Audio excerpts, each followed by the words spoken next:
Hello, everybody. Hope everybody's doing well this afternoon.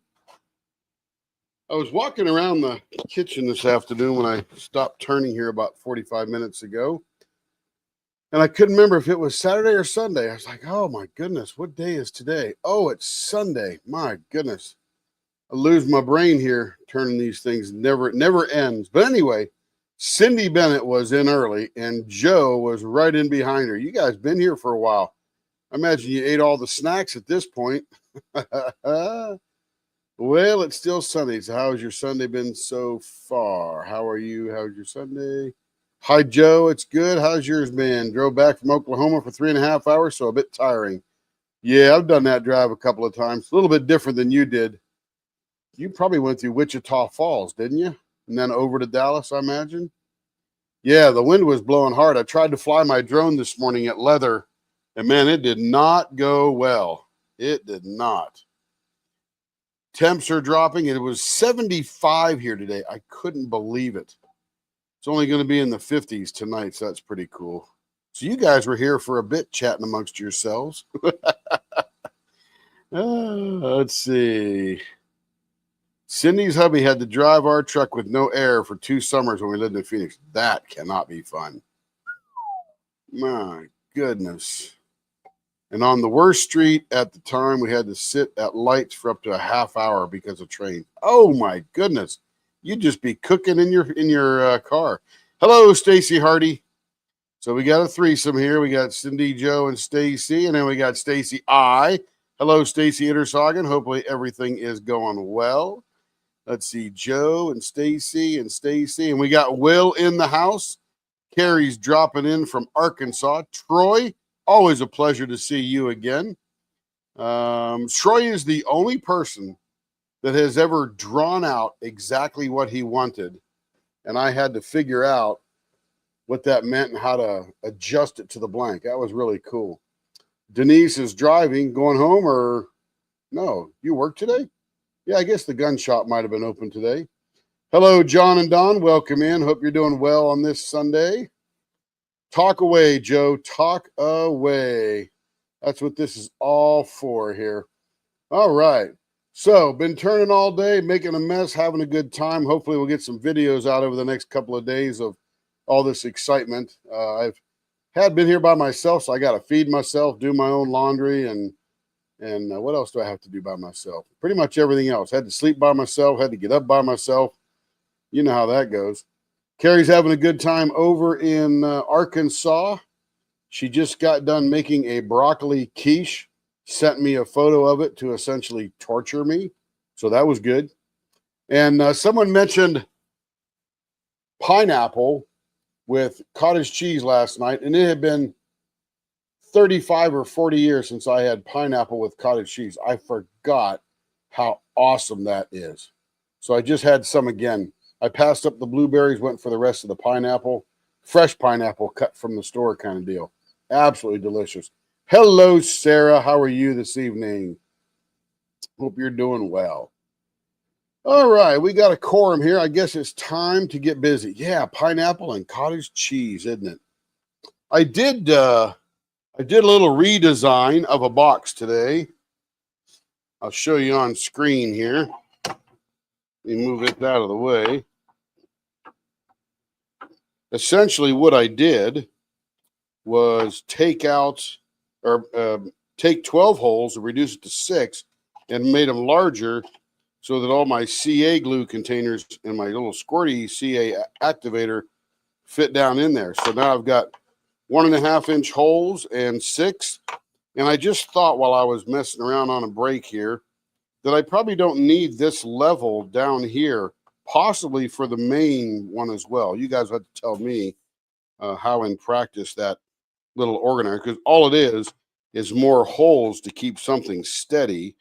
And if something's pretty tight inside that hole anyway, like is it Art Dots containers? I think it is Art Dot containers and that kind of thing. So I'm not sure we need that lower level down there. We'll see as time goes. It's easier to put together if you don't have that third level. And I don't think it matters when you tilt it a little bit because those other little Art Dot jars fit perfectly in there. I think it's Art Dot. Plus, it's easier to put together, which is cool. So we did that in the middle of everything today. When I was waiting for something to cure or do something like that, I just go over and start inventing junk. Let's see. Hey, Rich. Rich is in the house. Let's see. Do we get everybody? Brooke, welcome in, Brooke. Let's see. Yeah, so we got Sarah, Brooke, we got Rich. Rich, what are you up to today? Sarah, have you been creating today? I didn't notice any lives pop up. I actually missed Mia's live. I was busy turning and it popped up. Until photos of the kids' play bank, see Discord. I'll list soon. Oh, you mean you uploaded them to Discord? Let's go check that out.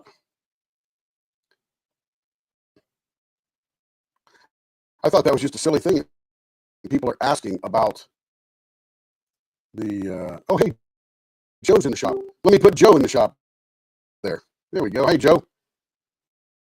I may have to mute you in here or I'm going to get a double, I'm going to get one of those, what do you call it? Echoes. All right. Oh, no, I won't because you're not in StreamYard. Okay, I can't unmute you. That's right. If you're in StreamYard and Discord, then I need to mute it. Okay, so there's the bank. Now, and I have made that word bank a lot stronger now. That was a light cut or light burn. And it's not cleaned up very well. That was just literally a sample. Gary, do they like the bank? That's the question.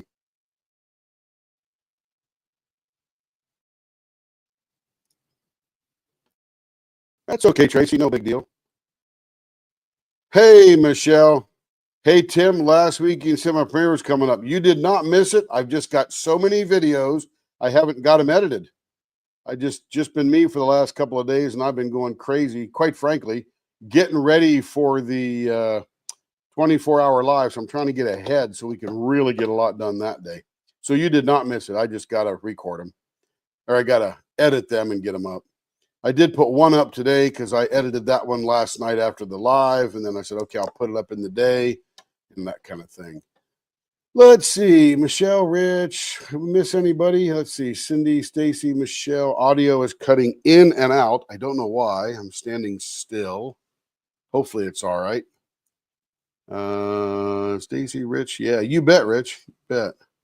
Some pretty pens. Okay, let me put this one back on the lathe and we'll get busy here.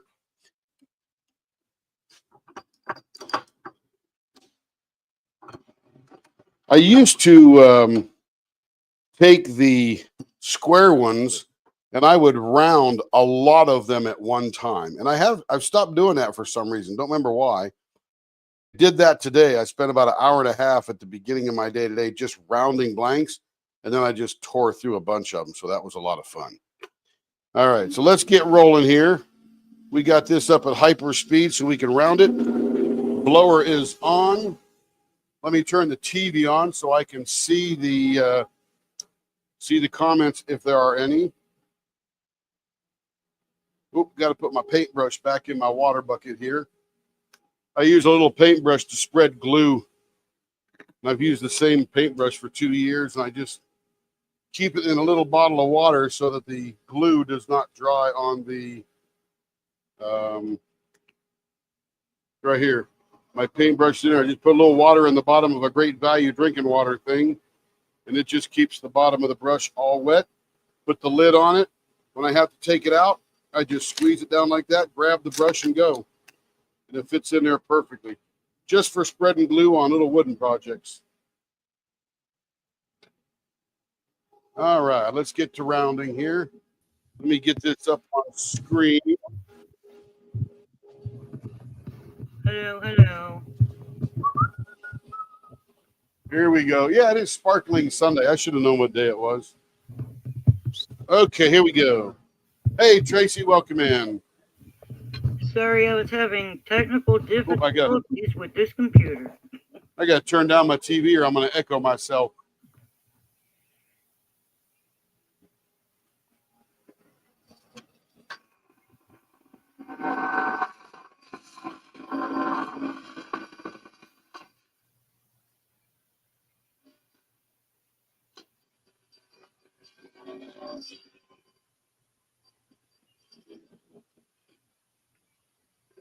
By the way, this pen is for Nicole.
Still not round. Oh, that's okay, Tracy. We're just turning pens. Not like we're trading Bitcoin or anything like that. Anything important. No Forex going on here.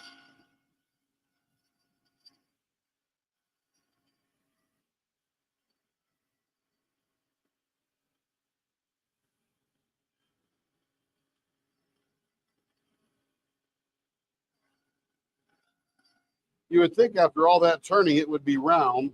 But I promise you, there's probably still a flat spot. Yeah, look at that. Still a flat spot on there. Okay, but we can go there. We can handle that one there. Let's see. Just turn that down for the speed. Turn it up to about 1700. This is Miss Nicole. It's going to be a 0.66, and she's going to get a fat bat. Let's see where we're even starting at. Look at Kevin.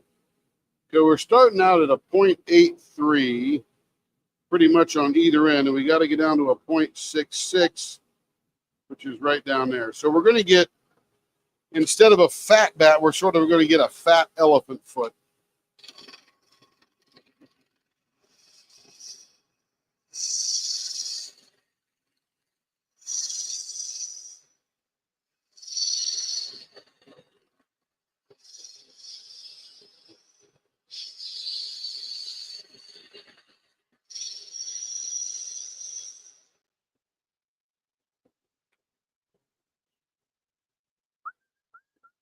Hey, Rich, still here? I was going to tell you something, but you might not be here yet, or might be lurking or whipping or something.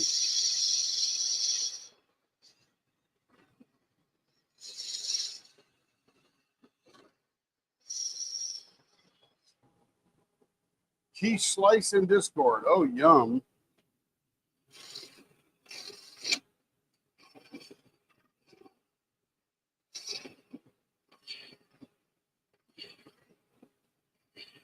Oh, hey, Rich. So, on Sunday, like right now, I'm sitting there going, this should be a pretty chill week. It's Thanksgiving weekend. It's going to be 3 days. Even the other countries in the world know that it's a Thanksgiving week for us. So I'm thinking it's going to be pretty chill this couple of days. It was the same thing last week. I was sitting here on Sunday going, I'm going to get Denise on Monday. I'm going to get Rich on Tuesday. And really what happened is my week became rambunctious, which I don't even know why. But a lot of work to do. So I didn't get to Denise until Wednesday and Rich until Thursday. And then Carrie left, so little time. So, yeah, it didn't go exactly as I had forecasted it. Let's see, that's a 0.69.5. We're getting there. And I'm predicting this week to be pretty chill. But apparently my predictions aren't very good.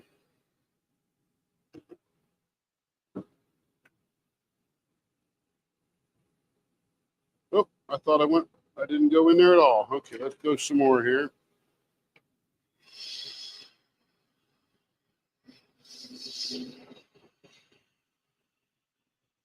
All right, that should be where we need it.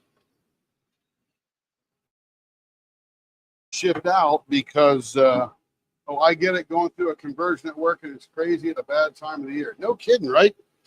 But I'm not sure what a conversion is, but I can guess. But in my gig, it's just paperwork, contracts, new contests, or new contests, new clients. And all of a sudden there's an extra 4 meetings I got to go to. And when I say go to, it's all virtual. It's all right from my office here. Let's see. All right, let's get over on this end here.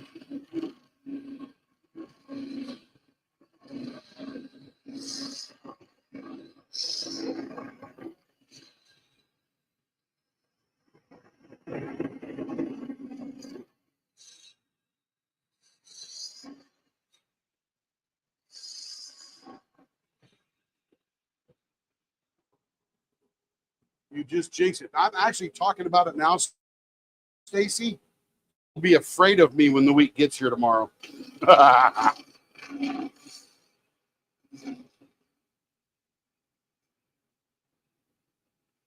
It'll just say, oh, no, we don't.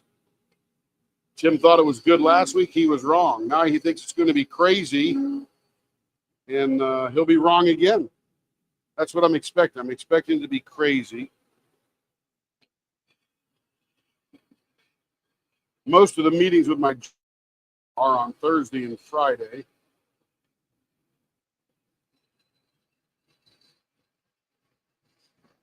So they won't happen this week.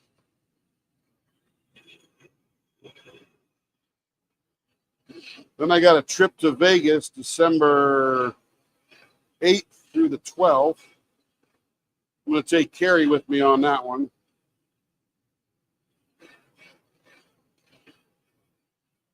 The nice thing is I'm expecting to get a ton caught up on this 24-hour live.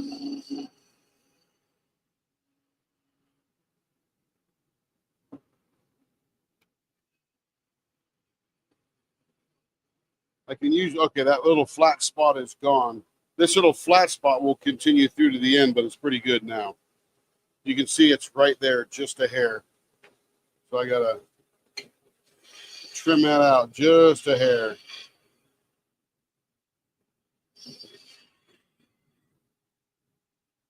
Tim, remember Christmas conversion at Walmart? Oh, absolutely.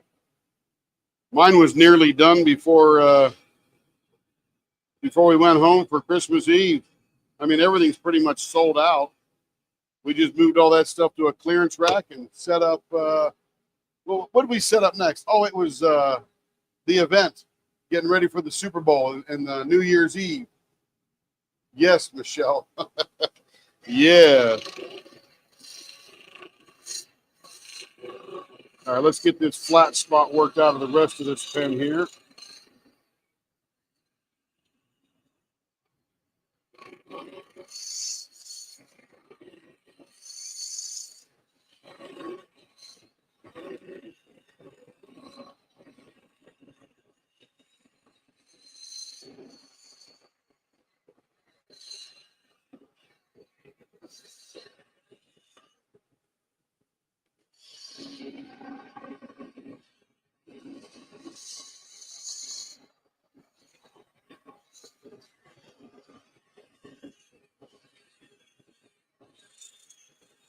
But I didn't think Rich was in retail. I think he's a big heavy-duty security dude or something. Let's see. Let me get this aimed at me because it's getting warm in here already. Let me turn it down. There we go. All right. Let's see what Miss Nicole wants on her pen. Oh, artist choice. Okay. So I really like these because this is like purple tinted purple with a lot of gold leaf in it. I don't think there's any silver or copper. It's just gold leaf with some glitter. Very iridescent glitter. 2 days this week. Woo! I only work 2 days every week. Nah, just kidding.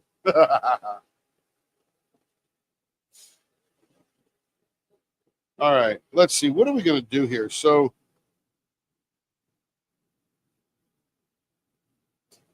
this might look good in a bow tie. Could look good in some sweet cheeks or the TIE Fighter or Interceptor. I'm not sure what we're calling it yet. I think Tracy told me it was more of a TIE Fighter. Yeah, Rich has got a bag. Yep, absolutely. I said it was more. No, he's got no more in the lineup. He's out now. Carrie's been gone. I said it was more of an Interceptor. Everybody else chose TIE Fighter, so it's what they chose. Yeah, that was me going for the TIE Fighter thing. Because I don't know the difference between them all, but you are right. You are right. I think, what haven't we done for a while? I think, what would really look cool is concave, Caroline concave, but I did a bunch of those already. All right, let's find the center, and then we'll seek inspiration. Yes, Terry, Sweet Cheeks. You know what that one is. Yep. This is a clear one, and Sweet Cheek sometimes leaves a little scraper at the bottom. Let's see, we're just not quite 5.5 because it had rounded ends, so we're probably about right there for a middle.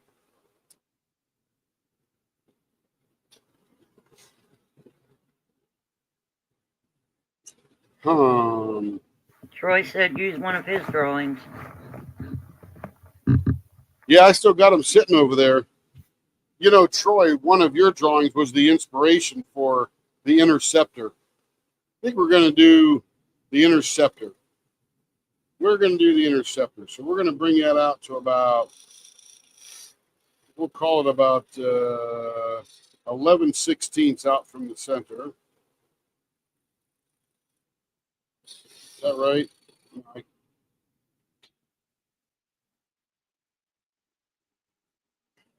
Have to hold on to the tools, Tim. Let's see, 3, that goes out about 11/16. Yeah, that's about right. Okay, so this is going to get 2 scoopies in the middle with a roundy on the outside. Is that how we did that? Yeah. We're going to come out from that and give myself some room.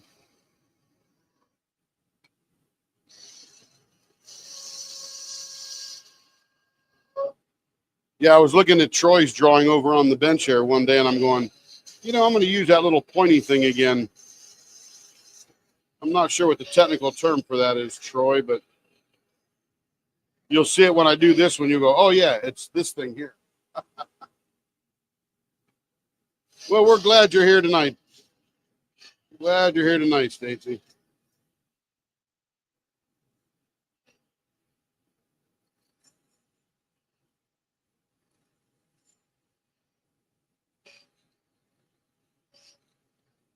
All right, this one's okay. So now we come up out of here on a curve.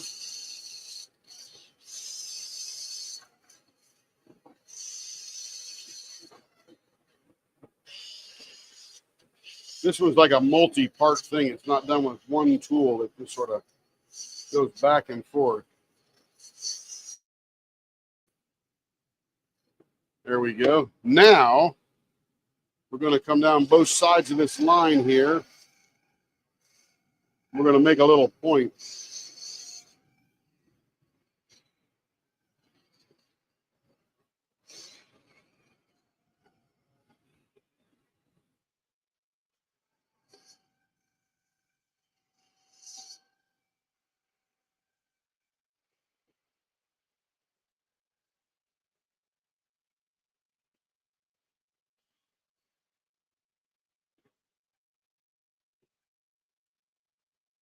So what do you call that little point in the middle, Troy?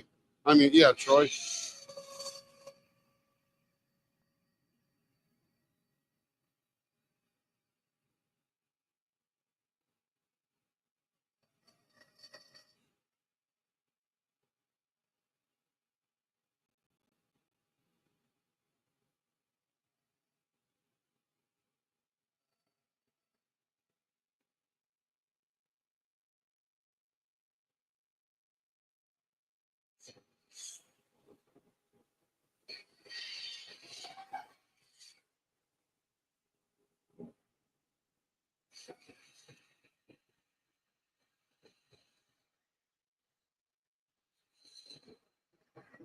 Yeah, Stacy, I'm going to start going, try to do the 6 o'clock thing like Carrie does.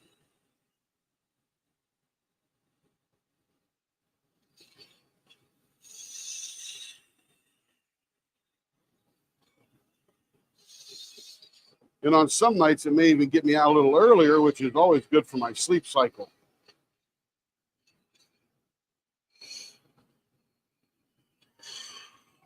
So this is called the Interceptor. I think we got to go a little deeper on these, Tracy. Give it a little bit more flair. Yeah, you need a more definition on the. What you got? I said you need a little more definition on that centerpiece. On the centerpiece? Yeah, I think it needs a little bit. It's not as pointy as you usually make it. All right, I'll dig down on both sides. Okay. Again, we're still learning, or I'm still learning this one. That's for sure. Well, you know better than I. Your hands are on the blank, so. Yeah, but your eyeballs are looking at it. I'm too close to the forest. Okay, let's get in here again. Dig a little deeper there. That'll also make this part a little curvier too. Let me slow it down a little bit so it doesn't chatter so much.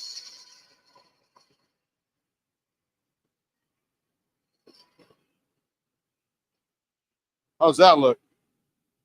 It's not bad. That's it. Funny, it's like a millimeter or two deeper, you know? Yeah. It just brings Just out that enough. point in the center better. Yes, ma'am. Hi, Gabrielle. Hello, Gabrielle. All right, blower is off. Let me do some measurements, make sure I'm where I need to be on these finger grips. On the money there, on the money there. I love it. Okay, we'll get this spinning. So this new one here, Stacy, is called Interceptor. You'll see me in some videos call it the TIE Fighter because I'm not a very good Star Wars fan. Yeah.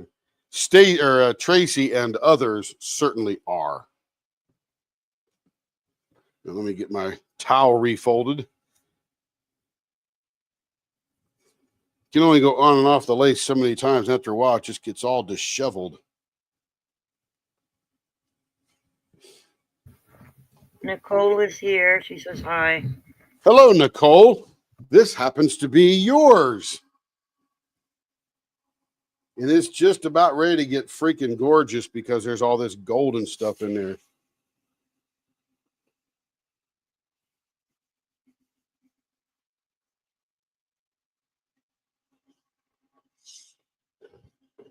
And one of the things I do, even though we have this little pointy thing in the middle, I sand it down nice and smooth so it won't hurt the crotch of your hand there.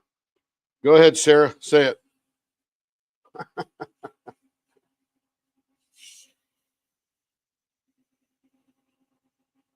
And you know, before we even get there, Tracy, this will be one for the microscope. Oh, excuse me, the leopard scope. You got to it before I did. I could feel it already. Nicole said it's already so pretty. And this is one of our new turns, Nicole. It's called the Interceptor. Because the middle part of it here looks like a little Star Wars flying thing.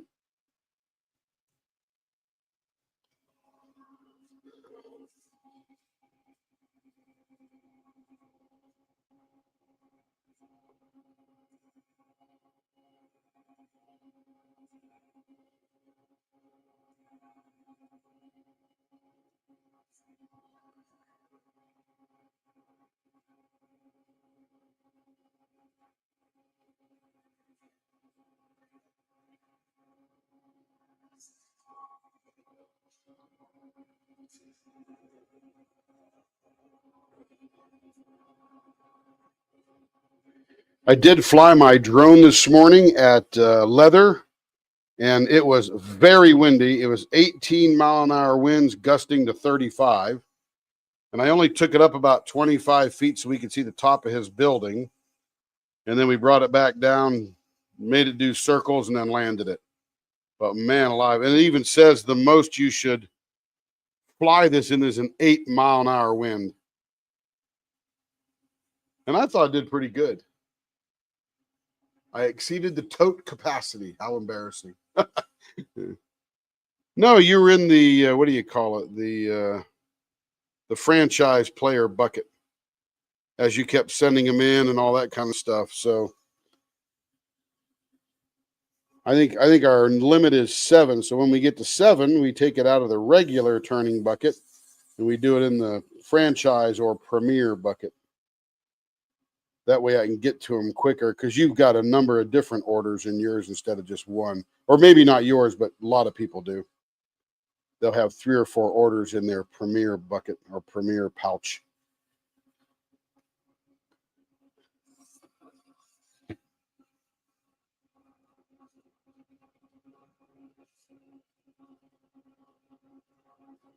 So tomorrow morning while I'm sitting at my desk, I'll probably edit Denise's next video. And then on Tuesday, Rich, I'll probably edit your video. And then who did I do? I did 2 others today. I even forget the names. They just go by so quick. But we're making inroads, that's for sure. Ooh, that feels nice and smooth.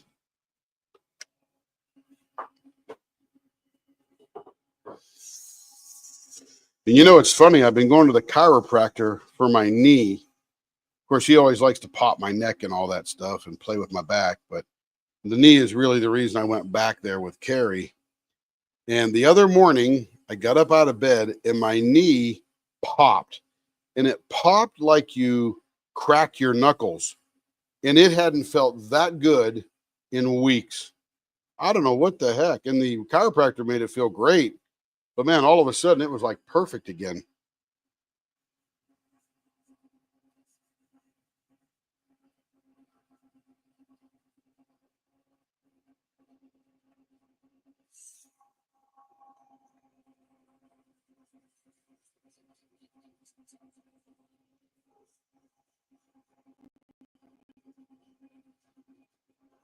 Ooh, this is going to be pretty.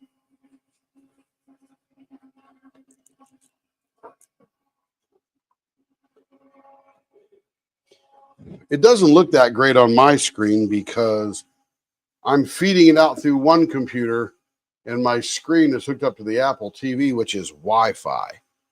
So it looks a little blurry to me. That my screen is all covered with a lot of dust. Oops.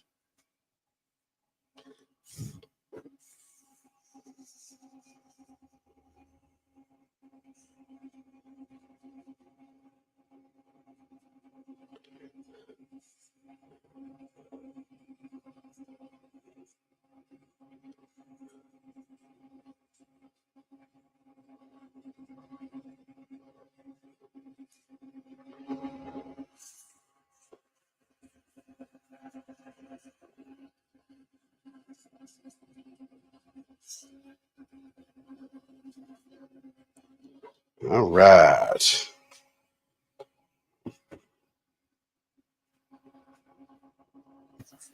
This one is called the Interceptor, Sarah. Interceptor. Yeah. Tracy got that down. Woo! Starting to get bright now.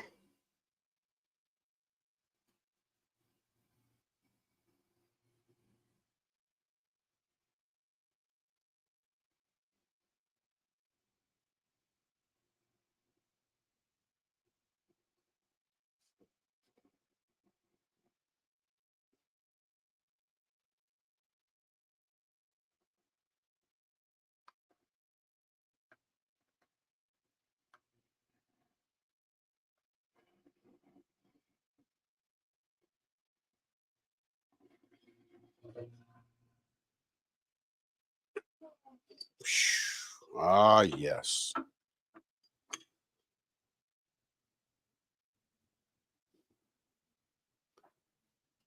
Very subtle. Okay, let's get the leopard scope fired up here. Oh, there's the quiche. So, Carrie, how do the kids the bank? Does it need any tweaking?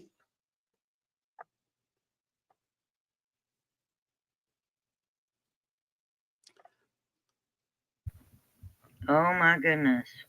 That is with the glitter, that iridescent glitter, or whatever the right name of that kind of glitter is, with that gold. My goodness. You And can that, see right through it. yeah, you can see it's very three-dimensional. I can see clear through to the other side. Yeah, especially when I sit it down on the wood. That's gorgeous, Nicole. Beautiful. Again, Troy does this well. He doesn't overflow the blank with a lot of stuff. So you can see through it and enjoy the other side of the blank while you're there. Nicole Excellent. said it's so perfect. My partner just told me it's so you. Well, perfect partner, and thank you for letting us do that for you. That's awesome. Okay, let me get these bushings out and we'll get on to the next one. Carrie's out for a few more days, Nicole. So these might be out before the weekend, I hope. She has a lot of work to do when she gets home. Let's just say that. Let's just say that.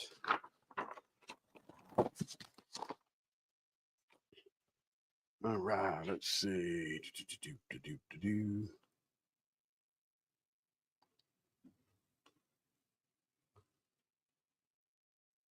Oh, Rich has more coming to the bucket. I had to read back. I missed that up there. Rich has got more coming to the bucket. Let's see who's up next. Jessica. Miss Jessica S. As in Sam, but that is not her last name. Okay. So now this is going to be 5 1/4, and I think this is a full-blown 6-inch blank. So let's get this cut down.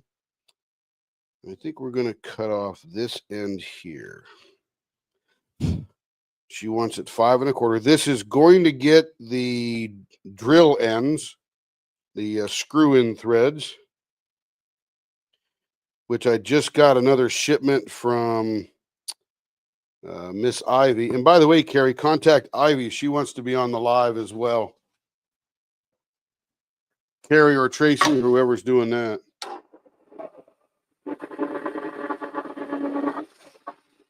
All right, we got that cut off.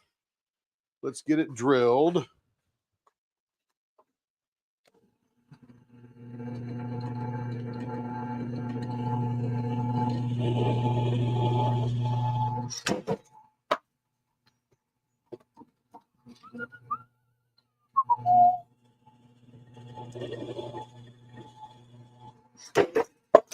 All right, drilled. And she gets a .56 baseball bat. That leaves plenty of room for the screw-in threads. Will you change the camera when you get to it, please? I shall. Yes, ma'am. Denise said that first pen of hers on today's premiere was the true definition of smoking. Which one was that, Denise? Was that the I have to go back and look at them now. I forgot. That was like 35 pens ago. Which one was that? I got to go look now, see which one that was. Let's see. Let's go to here, downloads. She said, oh, the 4-die one. Yeah, that 4-die one was nice. It was really great 4-die. It was placed very well by Troy, and I figured out a cut that would cut through some of that and really accentuate it. So we got really good and lucky on that one. That was very, very cool. And it came out very nice at the end. So you can see I've had my bucket refilled with screw-in threads from Miss Ivy of Ivy's Dazzlers.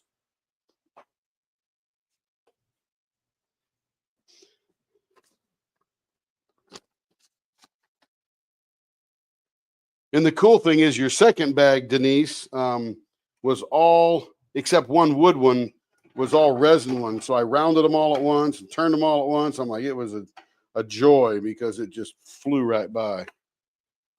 All right. Let's get super fast here. Turn down a little bit.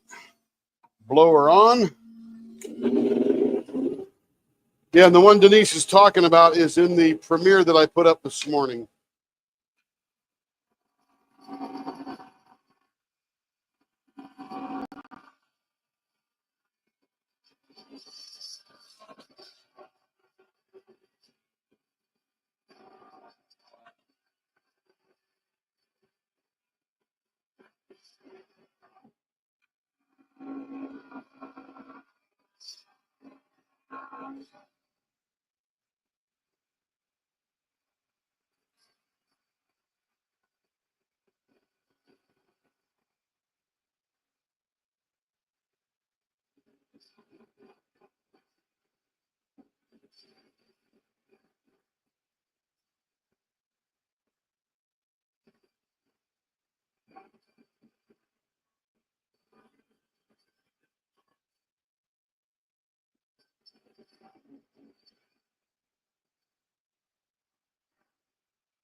So what does everyone think of the Diamond Art Club Black Friday releases so far? Are there any of them that you like? By the way, in support of that, Tracy, I think Don is putting a link to his snowman drop that he just dropped probably an hour and a half ago, maybe. Okay. I've got 6 snowmen coming, but you may want to get your own out there, folks.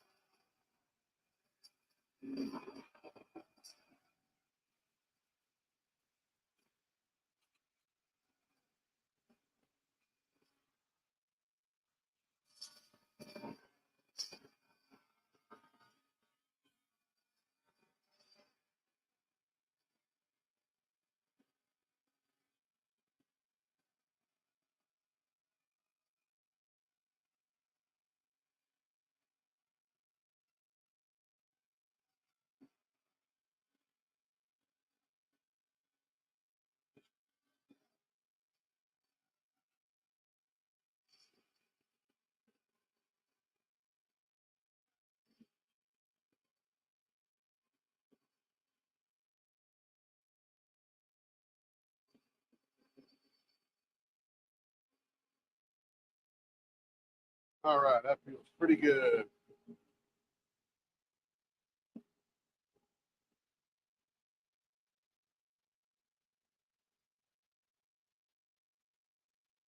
Stanley Morris. Oh, artwork. Gotcha. Gotcha.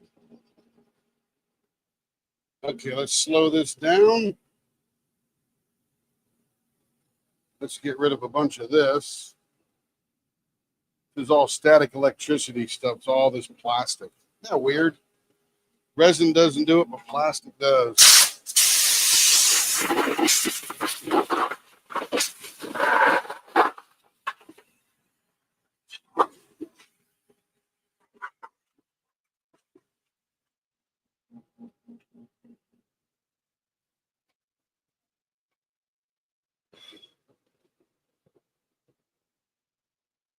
All right, we're going to do some baseball bat ends.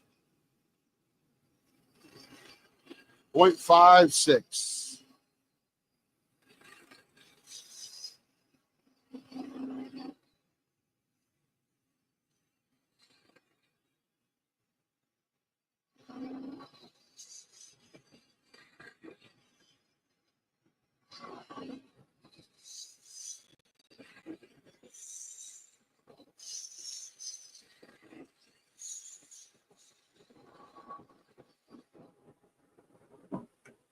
All right, let's see how we're getting down here.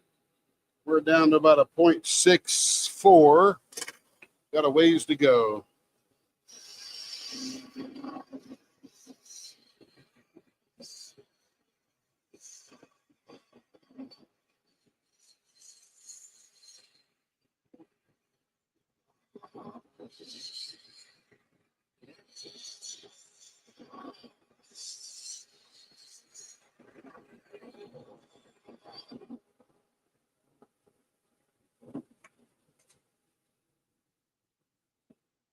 .58, very close.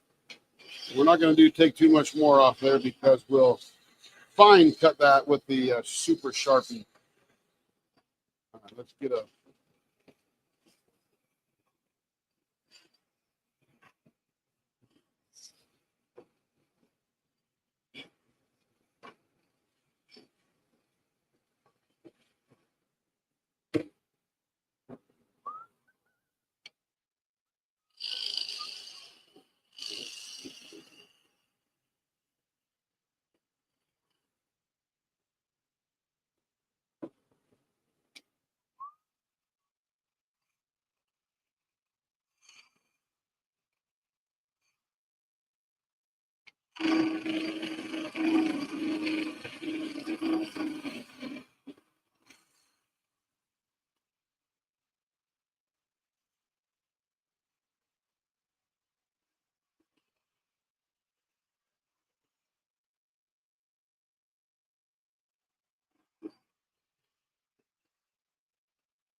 'Hello, Jessica. Hey, this is yours. Welcome in, Jessica.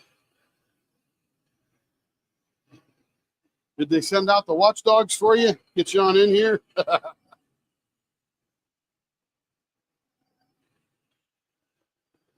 We're glad you're here. Welcome in.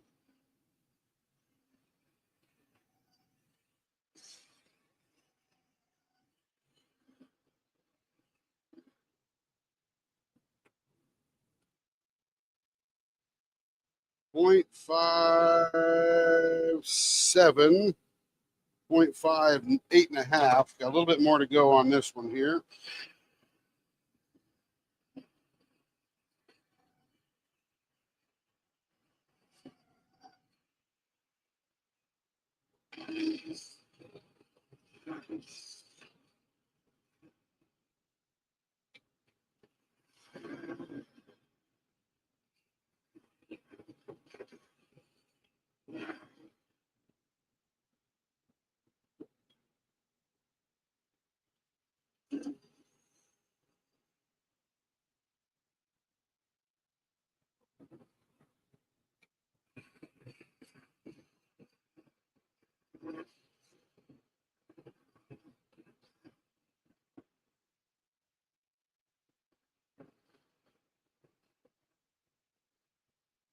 All right, that looks good there. Now let's see what we're going to do for the middle. This is not see-through scales, so okay, that's cool. Purple, green, good looking stuff.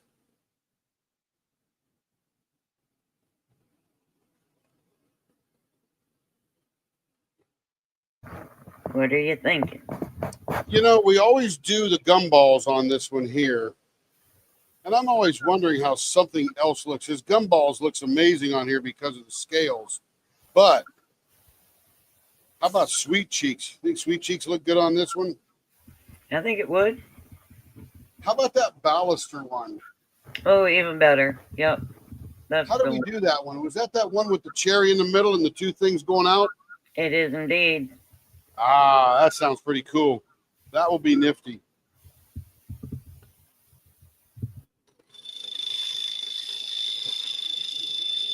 Let's see, we're at 5 1/4. 2 5/8 is the center. Let's see how we did that one, Tracy. We got a ball in the middle. A tire in the middle. And then we got that flare out to a dig, probably about right there. What is that, 3/4 of an inch out?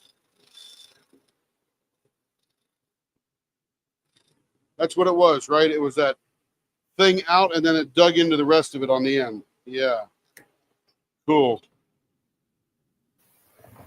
Jessica says she's so excited. You have full artistic license. Have fun. Woo! Probably going to get pulled over and get a speeding ticket.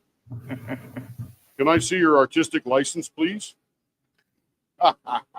Okay, let's get the Hi, let's get the Rebecca. real. Hello. Uh,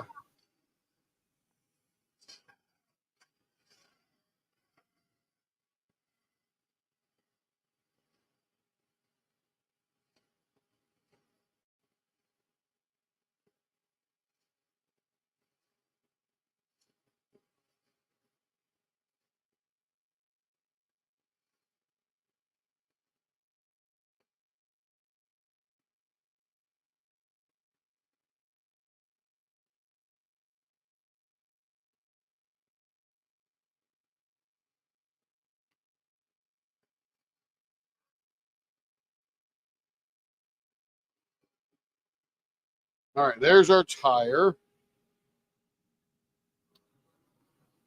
And then we need a couple of digs right out here.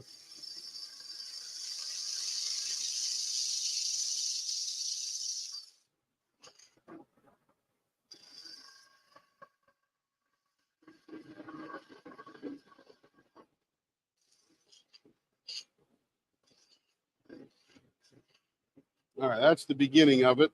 And now it comes from the center, right, Tracy? Yeah.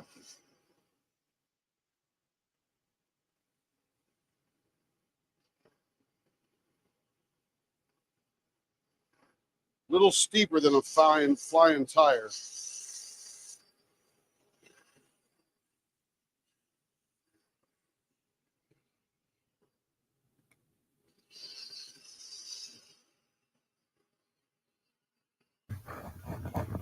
The thing to let you know, Troy, is that they are releasing part of their images on their Facebook page, which I just sent you, and the other part they're releasing on Instagram.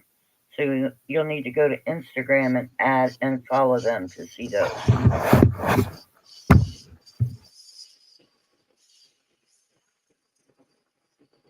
Hey, Rebecca, was I supposed to be there? Because I've been turning all day. I didn't know I was supposed to be somewhere. I'm sad I missed it too.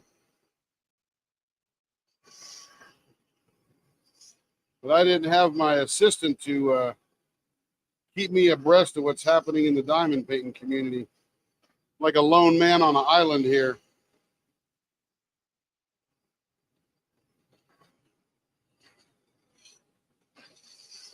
All right, so there's that part there.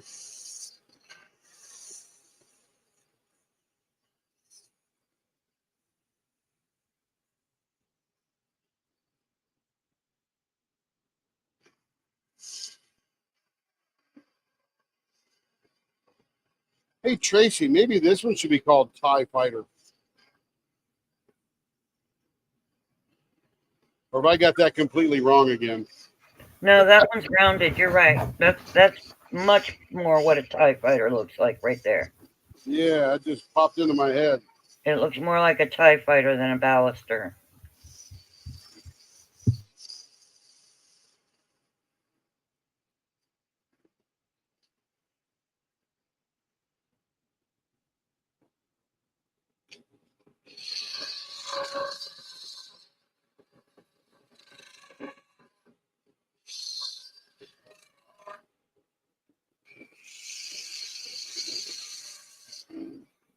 Looks like two speakers or megaphones coming out of the middle.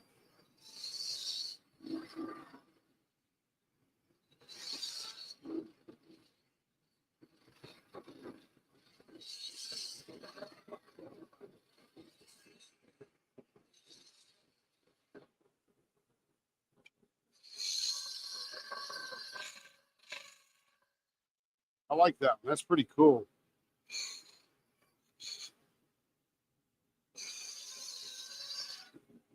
Let's see. Missed it in between. Love your sweater. Begins at 7 a.m. Central Friday. Thank you, Denise. Sometimes I feel like old news. No way. Sometimes I'll listen to your court updates when I'm in my office. If I'm working on a doc, I'll throw it on there and just listen.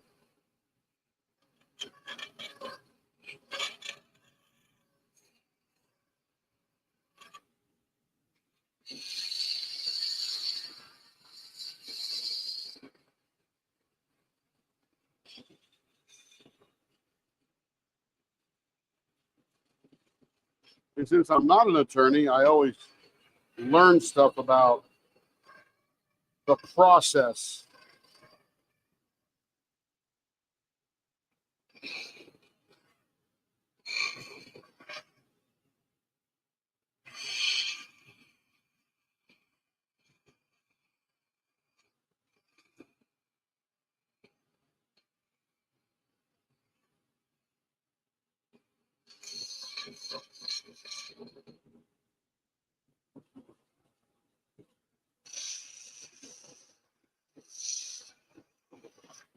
All right, I think it's going to look pretty cool.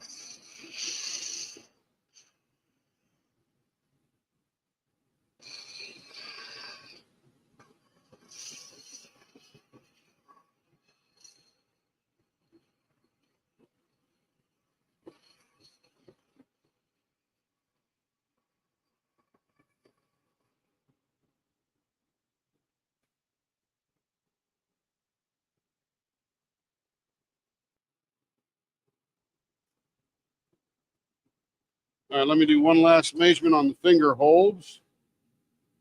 We're at 0.57 there, 0.5, 6.5 there.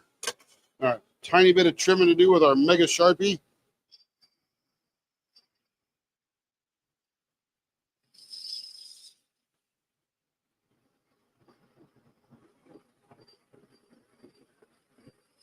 And this really cuts off the little plastic things really well.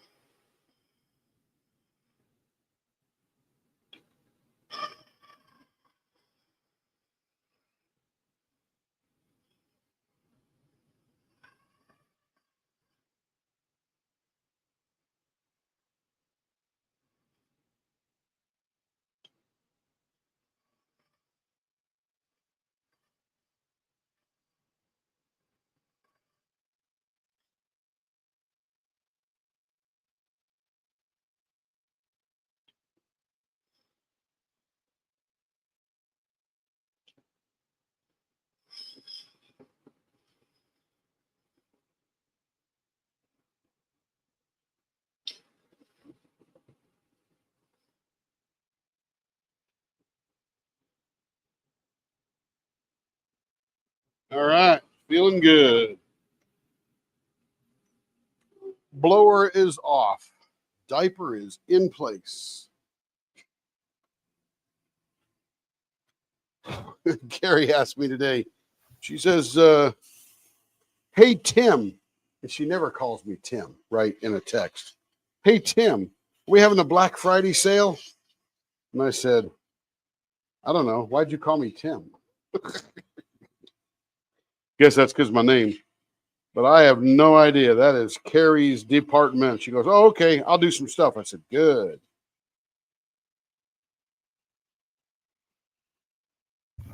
We have so much stuff going on.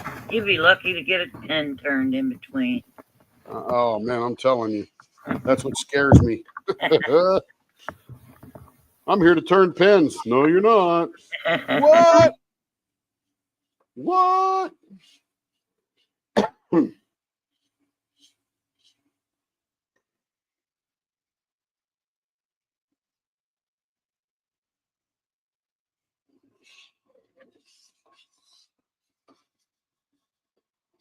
I do have a treat for you while I have to take my break at 7:45 Central Time. I got to go get Kevin, and I have a very nice little treat for you while I'm gone. You will not be bored. You might even laugh your butt off. That's because I'm going to sing to you for 15 minutes. There you go. See? Told you I had a treat. That is so not true. Hey, you said it first. I was just going with it, sister.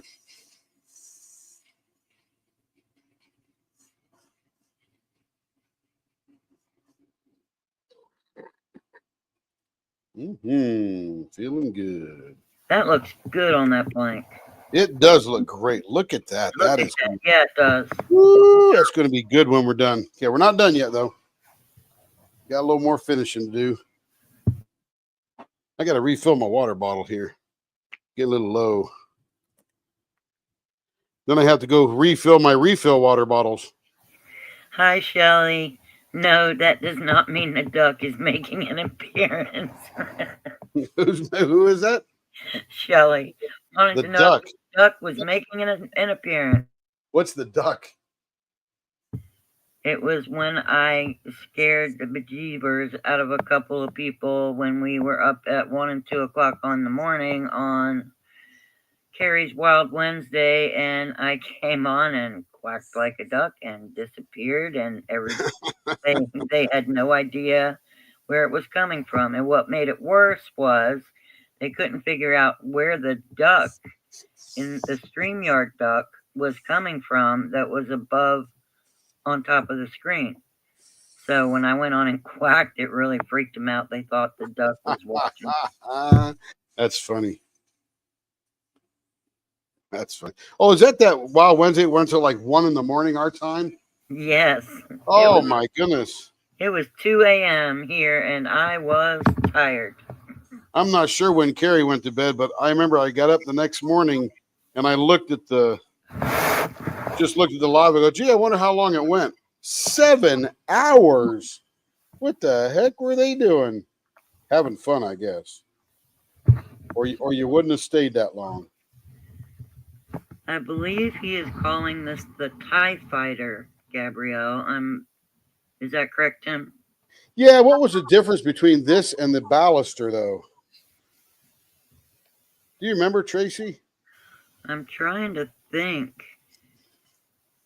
It's very similar. Maybe the Ballister had shorter bells. No, that's the Ballister, but you said it looked more like a TIE Fighter, so I'm not sure what you were calling it, TIE Fighter or Ballister. What do you guys think it looks like? I don't know. All right, you heard him in the chat. TIE Fighter or Ballister? There you go. TIE Fighter or Ballister.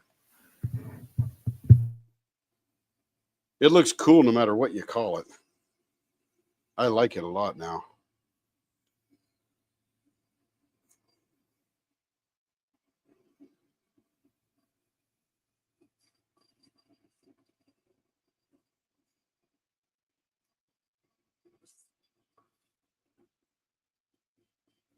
Does StreamYard do a poll thing?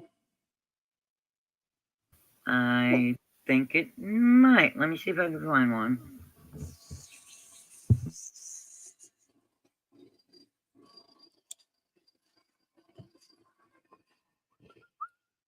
I never heard of one, so I'm not sure.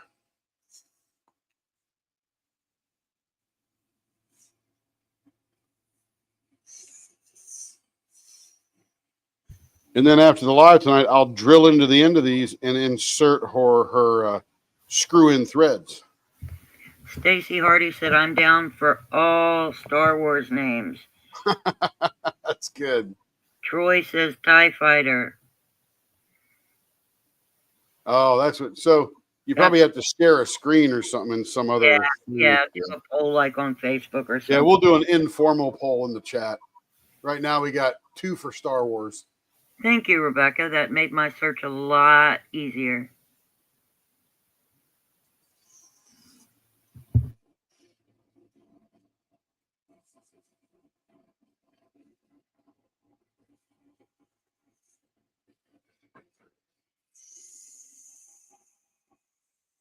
And I think this is going to be leopard scope worthy as well.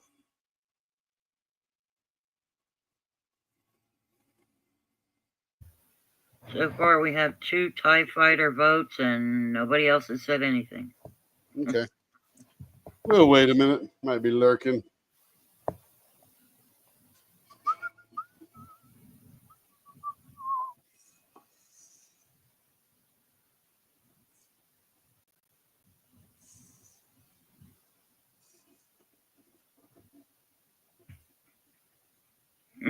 We know you're lurking, Kevin. This is what's different than a bow tie is these bells are curved rather than straight.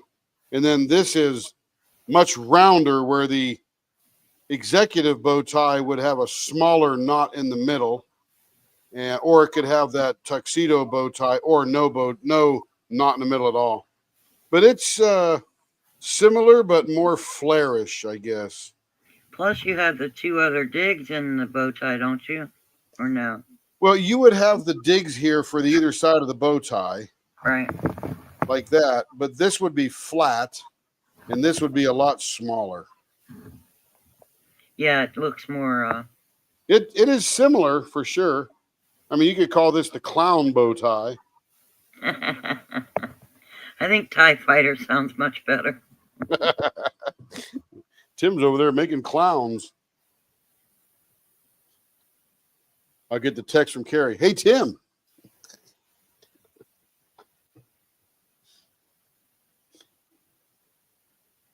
I think Rich named this turn.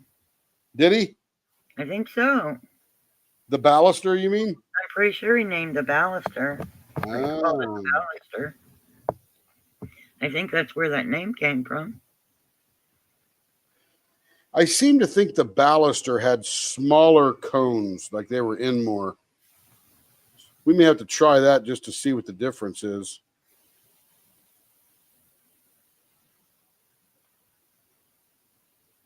Kevin, I was talking to your friend Monique Sean in the produce department this morning.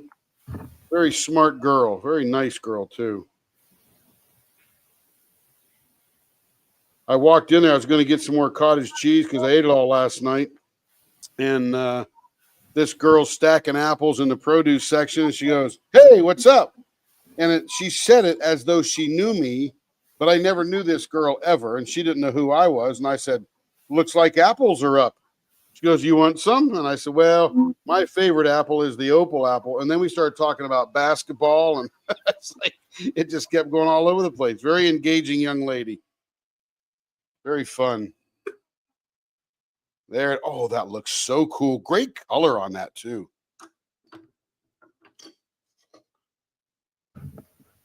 That is nice, Jessica.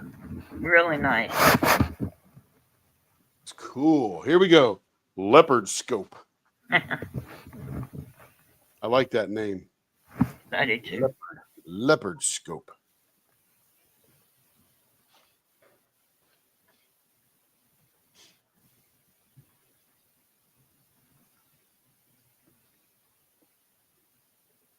Yeah, those colors are cool. Yeah, green, light green. Looks like a candy apple green or a Granny Smith green. Mm-hmm. Still have apples on your mind? Yeah. I like apples. Granny Smith make the best pies. I would agree. But this young lady said she uses Honeycrisp for her pies. I'm like, she goes, "They're sweeter." I go, "I thought that was the purpose of adding all that sugar to Granny Smith." All right, Jessica, there is your pen. I'm going to put it over here on my other bench because that's going to need a couple of screw-in tips. We'll do that in a little bit. And we'll go over to the bucket again and we'll pick up another one. It did have sparkle, Michelle. I didn't realize that until he got it under the leopard scope. That is correct. This next young lady up here is Jennifer. Oh, I bet that pie was good, Jessica. Her mom brought her homemade apple pie from the orchard. Oh, yeah. My goodness. Gabrielle likes the mix of Granny and Honeycrisp. There you go. Yeah, that's good too. I usually always use Granny Smith and forget about the Honeycrisp until it's too late. Somebody would have to tell me what I'm eating to know what was in the apple pie. I do know that Granny Smith is a popular one for pies, however. All right, so these are going to be all 5 inches long. So we got to cut a little bit off. They're all going to be fat bat. She has, for the leopard ribbon, she's chosen the set design, which is bow tie, and the other two are artist choice. All right. Okay, so we got to get these down to 5 inches first.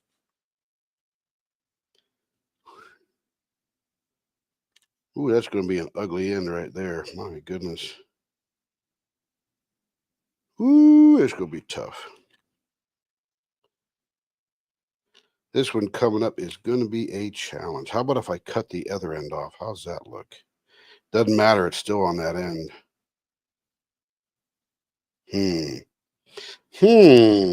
Mr. Troy making it difficult for me.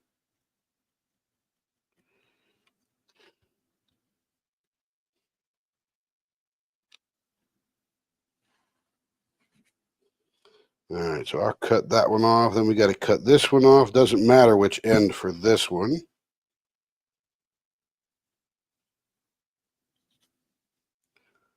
And then this one, this is just, oh, that's that green, the green glitter and the green glitter, red glitter, and the white. All right, let me go get these cut off. Rather just eat an apple, not a pie person. Well, that's cool too. I like apples to eat as well. I really like apple fritters.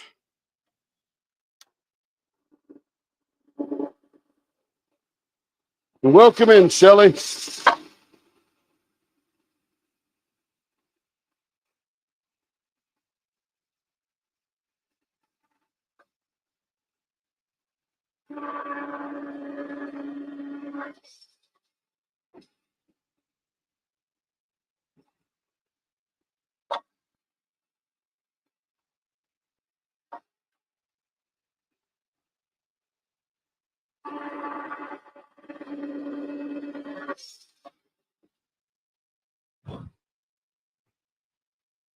All right, over to drill now.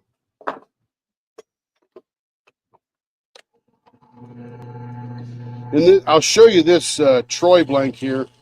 Show you why it's not good for a fat pen. I think it's his mold that he uses.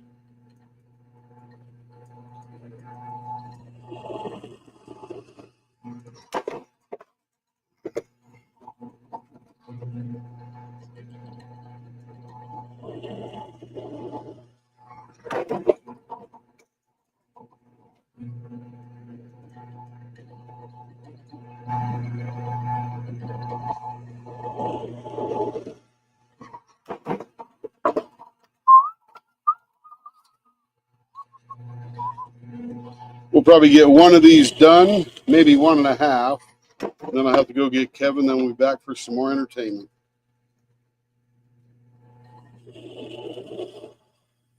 All right, so this is a, Troy's got a mold where he has got, and I'll show you on here. When he cast them, oh, I'm not on the big camera. Let's get on the big camera. Let's see.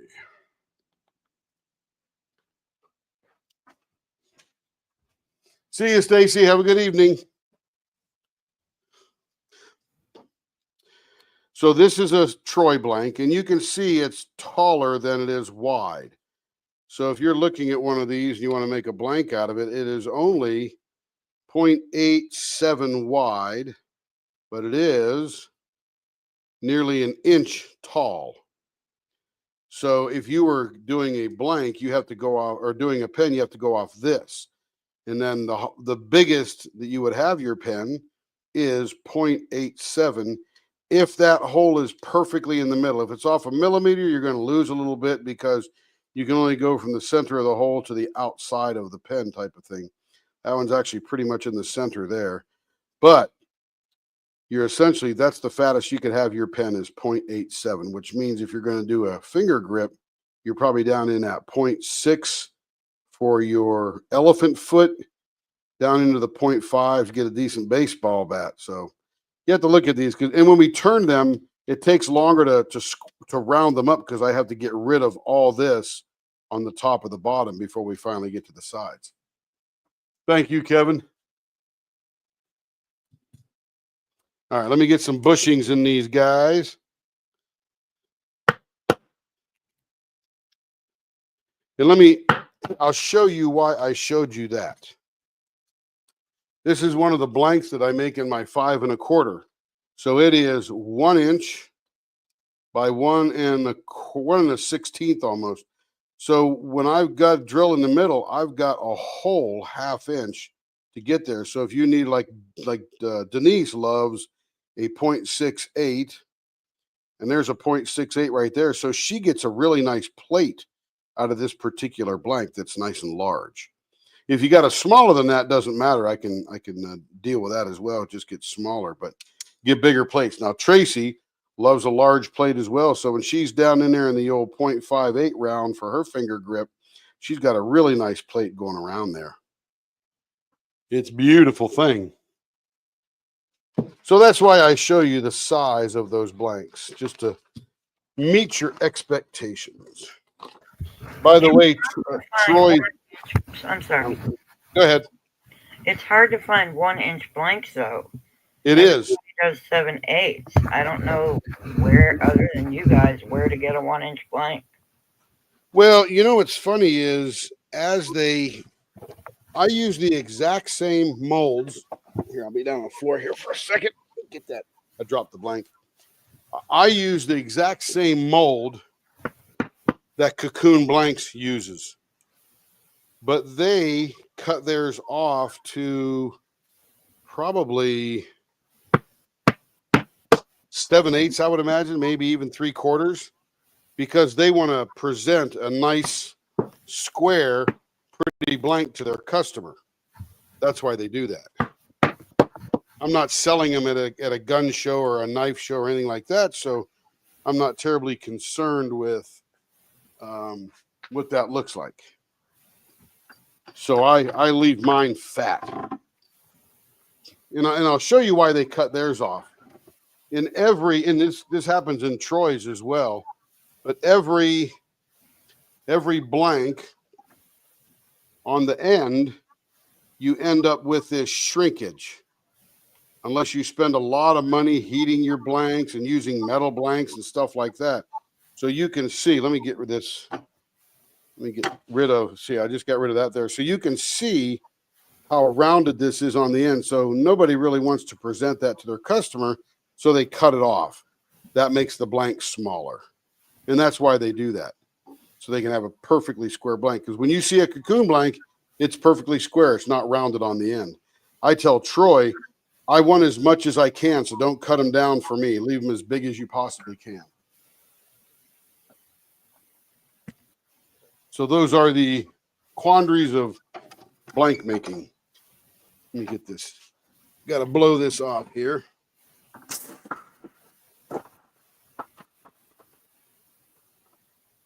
Usually get a layer of dust underneath the banjo here.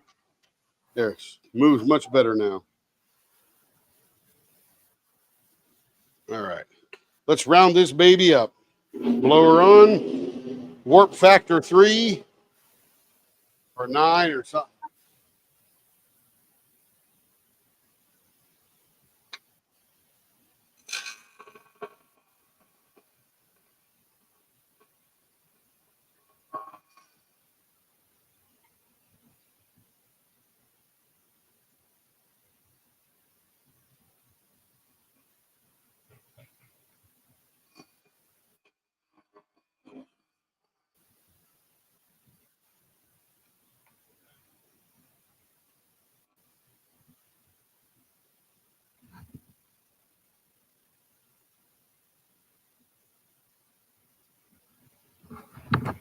If anyone is interested, day one of the Black Friday releases is over. The first 20 images have been released. Check them out tomorrow for the next 20.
All right, let's see what we're doing on this one here. We got this one rounded. We're doing a fat bat 0.62.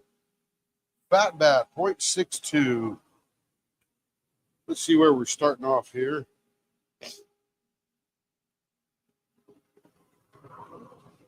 Starting off about a 0.84. Very nice.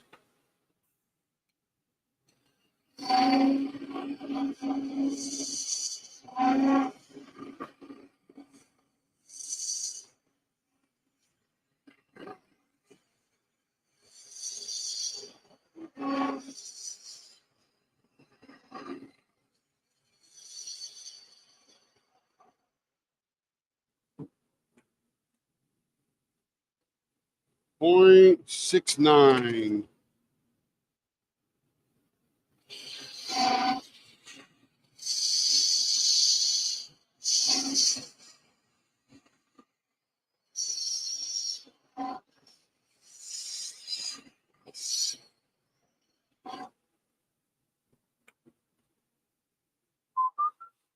.65. Heading to 0.62.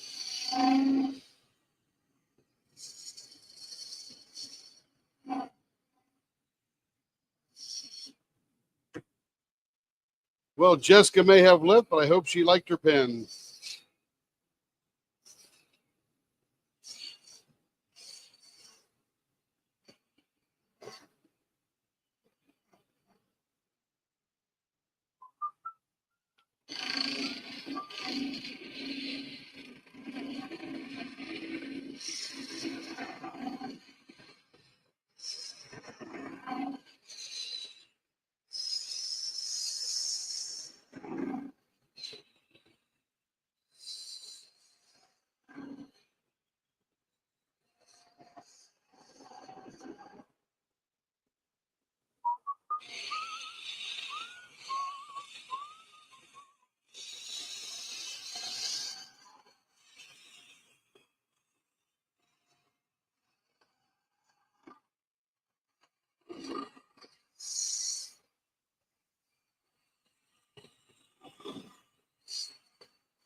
I swear this always looks like candy. One of those Brock's Christmas candies.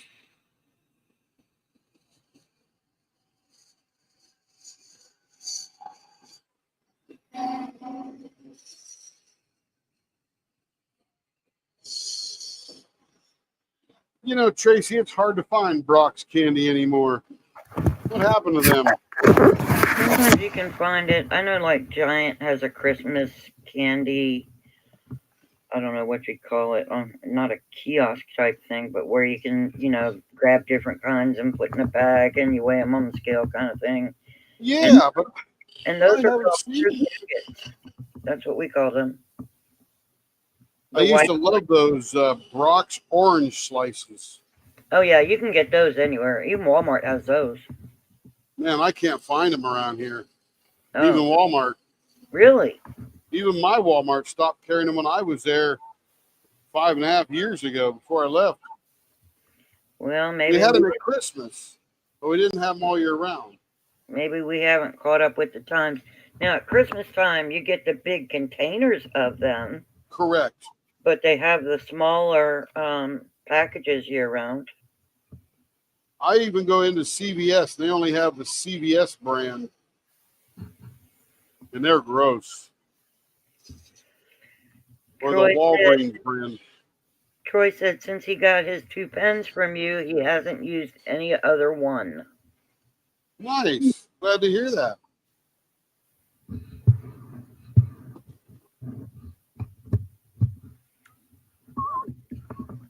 Let's see. Let's see what we're going to do to this one here. Let's see if our finger holds are where we need to be. 0.62 there. 0.64. Still a little fat down there.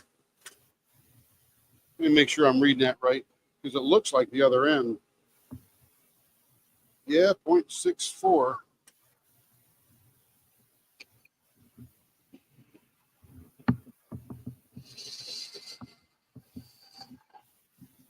That should do it. On the money. Okay, let's see. What did we do on that last one? Did we do a bow tie on this one? Artist choice, fat bet. Okay. I thought it was not it wasn't an executive. We may have. I know it was something jolly that sort of looked like Santa Claus. That'll be fun. What am I? Chopped liver? Some people like chopped liver. Not me. I don't like chopped liver, but some people do.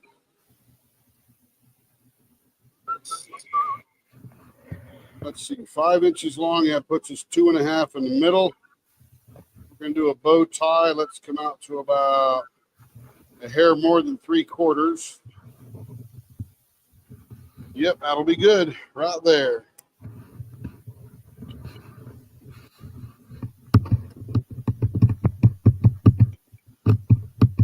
And we're gonna do the executive, or are we gonna do the tuxedo? Well, do you see Santa in a tuxedo, or do you see him in a tuxedo, or as an executive?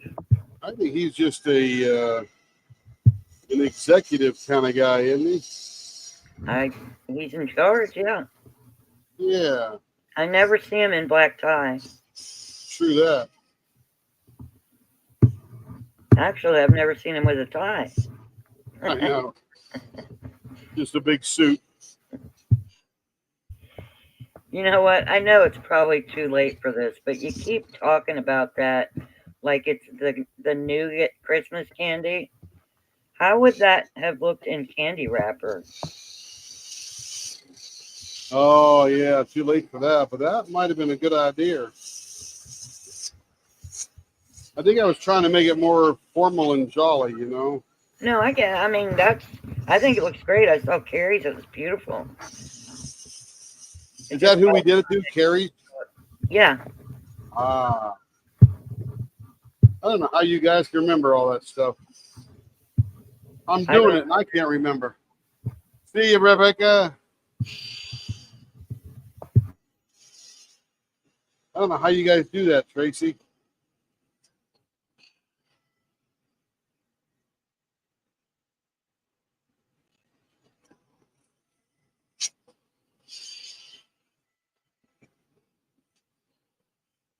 Carrie looks at the cutoff in my big bucket of cutoffs there, and she can almost tell me whose pen that was.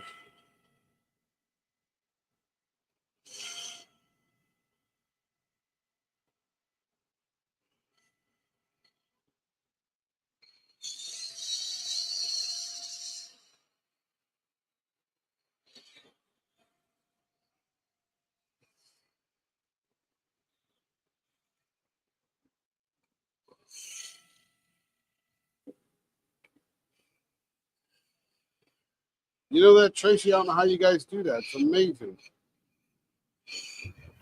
I usually suffer from CRS disease, so I don't know how I remember this stuff. It's amazing to me.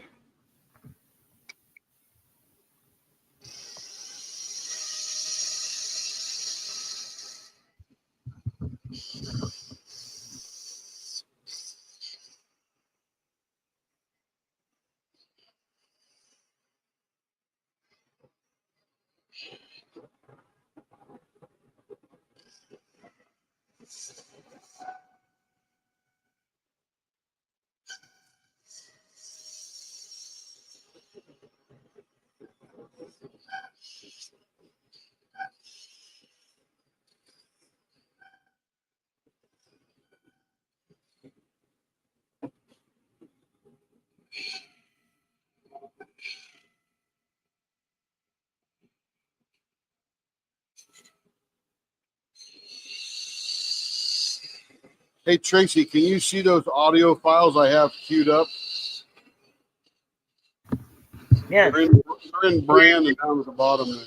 Yeah, I know. I see them. Oh, okay.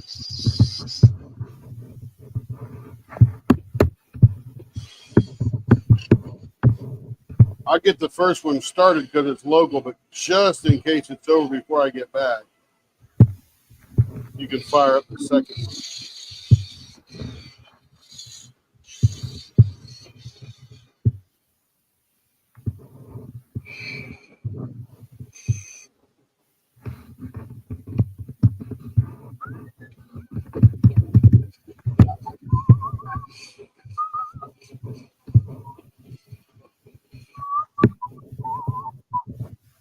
All right, let's do a little preview. Oh, yeah, that's pretty. Very nice.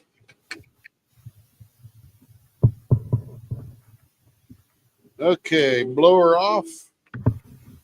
Diaper in place. You will need to tell me the name of the second one, please. Yeah, it's called. Well, you'll see the first one playing, so it'll Okay, be easy and to the second one has distinguish the the same second name. one. The Yeah, second let one me has get down. the name, but it just follows. Yeah, I'm not sure how big your screen is, but the one I'm going to place is 480705, Right. and the The other one. 480723 is the second one. Got it. Thanks. You betcha. Easy peasy, lemon squeezy. Oh yeah.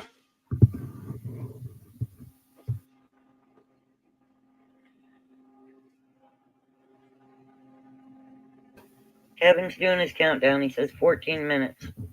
Yeah.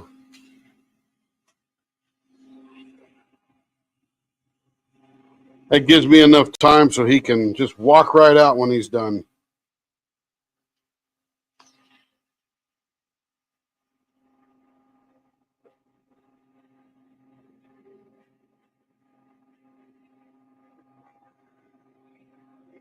Lemons. I don't know what that is. What's lemons for, Kev?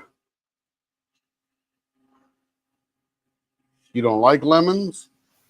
He knows I love lemons. Oh.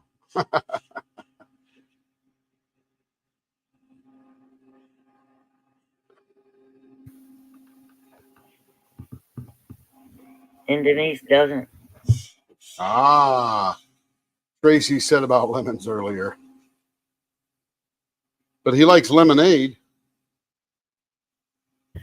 Oh, he means when I said easy peasy lemon squeezy. Ah. So he's squeezing lemons. Oh, that's what he's doing. That's how you get lemonade, Kev. You squeeze the lemons.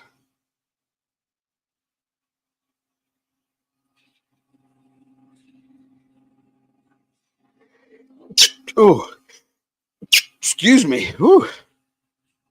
Sneeze snuck up on me.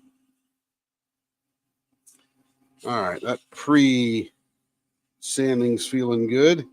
Yeah. Oh, man.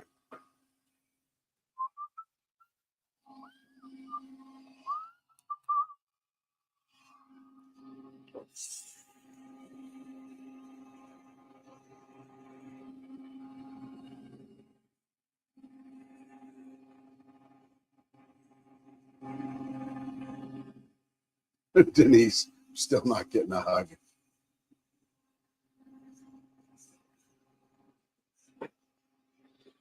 I'll hug you.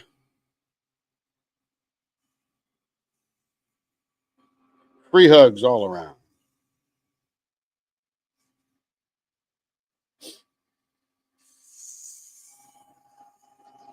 But she really wants a hug from Kevin, I'm sure.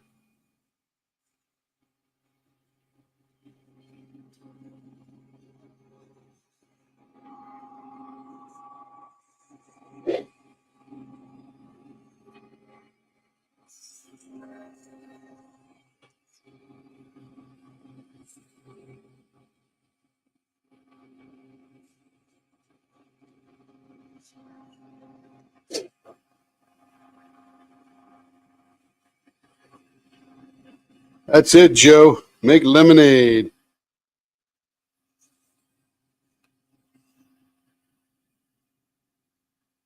Make lemonade.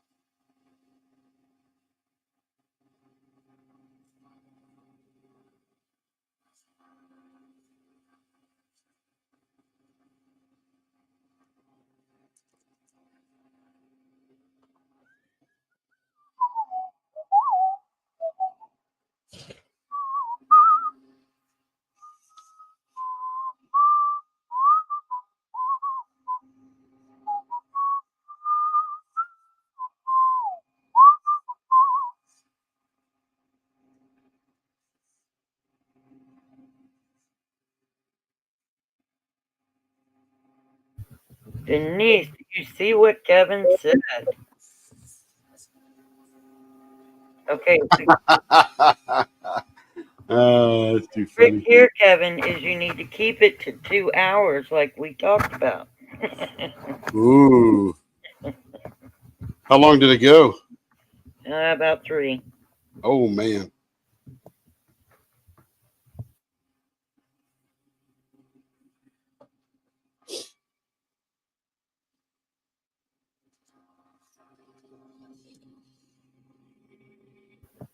Two hours is the sweet spot, Kevin. Give them what they want and leave them wanting more to come back next week. There you go. Mom does a lot more on her live. That's why she goes 4 hours. Yeah. She just keeps on giving. Joe. I like that. With their thumb busy. That's the best one I've seen yet. Yeah, that's a good one. Get that thumb busy.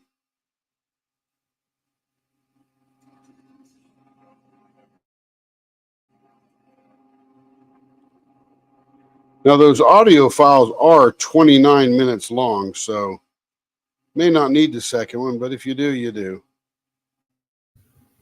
Well, as long as you don't run into traffic, you ought to be good. Yes, Sunday night, 8 o'clock, Oklahoma City. There's probably 12 people out on the roads. That's it? Really? Oh, this place shuts down. Oh, yeah. See that, Kevin? Joe said 2 hours or she'll fall asleep.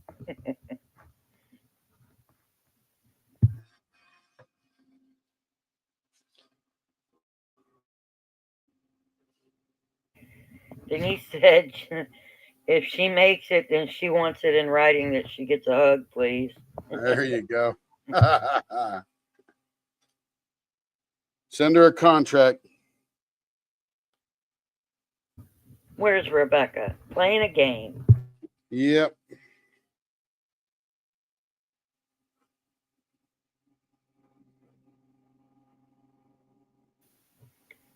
Five minutes, Tim.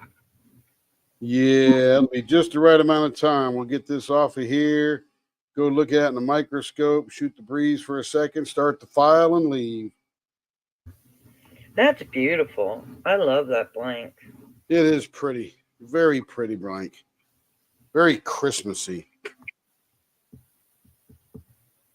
There it is. That's gorgeous. I love that. Love it. Love it. Yeah, it mixes well, flows well. Some pretty cool stuff happening right there. Pretty neat. This little squiggly across the top there. That's pretty cool. I wonder if that comes from here and goes out through the middle and pops in there or something. Very cool. Michelle said it does look like candy. Yes, ma'am. Yes, ma'am. Okay, let's get the leopard scope out here.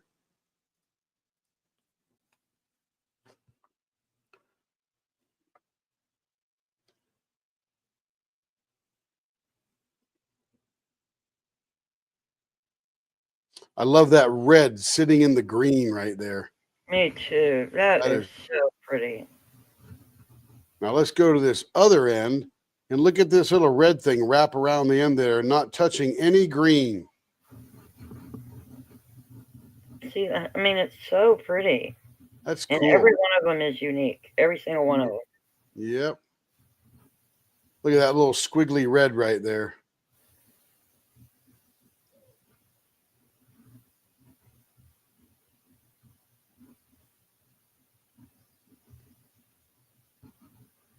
Certainly looks like Christmas, I'll tell you.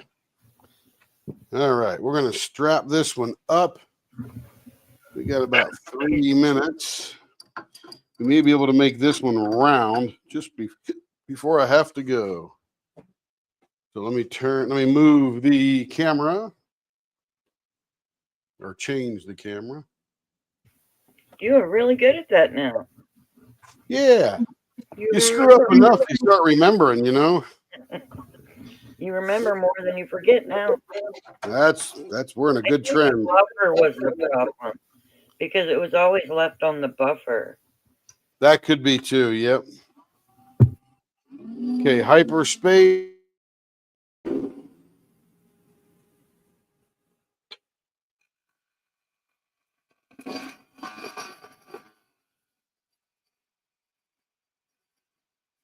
Oh yeah, this is the one. The outside black pops off. Look at that.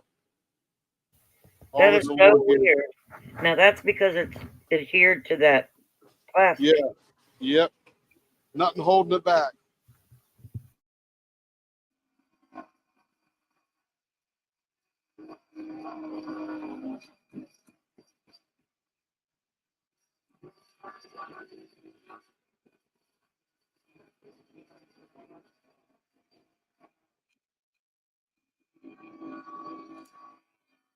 That stuff shoots off in chunks.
Still not quite round yet, but we're getting there. See, we lost this whole side here.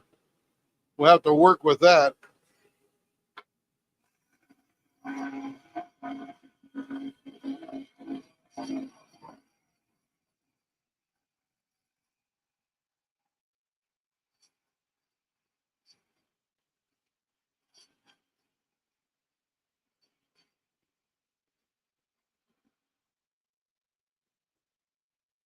I probably need to talk to Troy about this plank.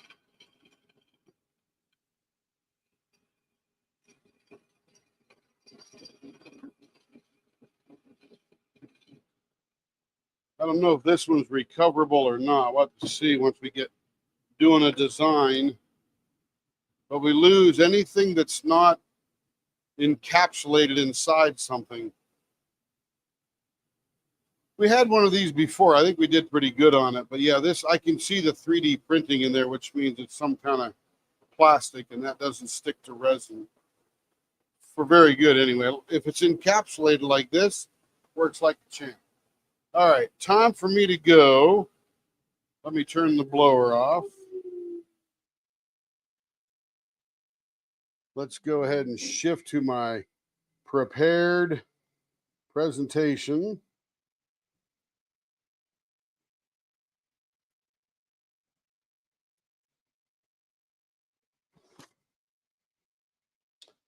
And here we go. Please enjoy My Favorite Husband with Lucille Ball. This particular show is from July 5th, 1948.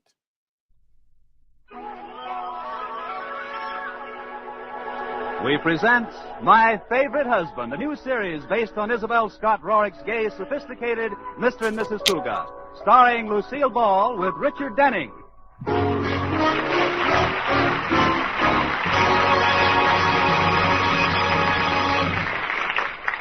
10 years ago, the town's most eligible bachelor, George Cougat, married socially prominent Elizabeth Elliot.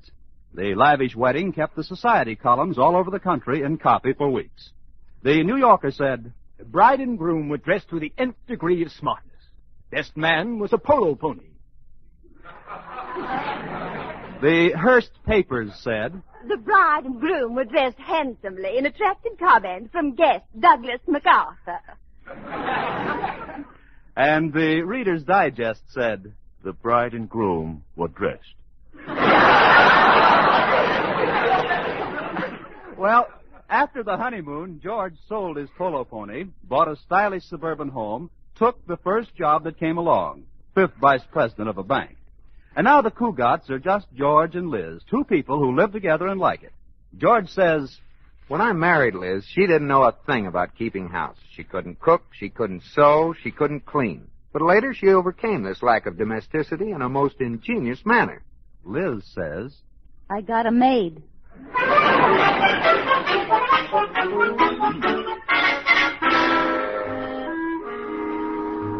And now, let's take a peek at the Cougats.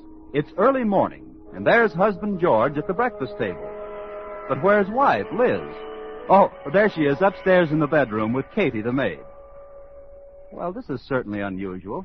Liz is getting into a formal evening gown. Let me check again. It's only 5 minutes after 9. Well, surely there's a reason for wearing an evening gown at this early hour. "Oh, just a little more, Katie. Can you get the zipper up now?"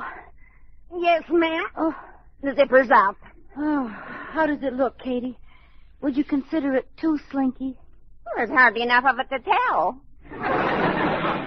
If you'll pardon me, Mrs. Cougat, I've seen more cloth on a Roquefort cheese. It isn't as skimpy as all that. Now, where's my corsage? Oh, here it is, ma'am. I'll just pin it on here. No, maybe here. Oh, Well, what's wrong, Mrs. Cougat? there's no place to pin it. I'll get you a gown that has a little more to it, Mrs. Cougat. But then, Then what, Kitty? you are having your portrait painted today, aren't you? Yes.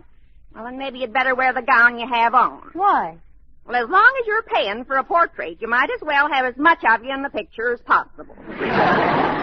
No, Katie, we might move to Boston someday, and I wouldn't want my portrait banned. Oh, here's a more sensible gown, ma'am.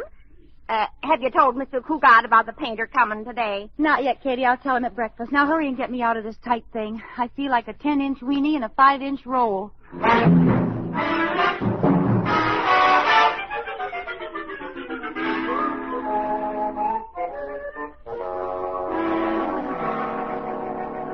Good morning, George, darling. Good morning, Liz. You're looking very... George, what's wrong? That evening gown. Well, you've seen me wearing an evening gown before. Well, I've seen you wearing galoshes, too, but not at breakfast. Of course not. It never rains under the table.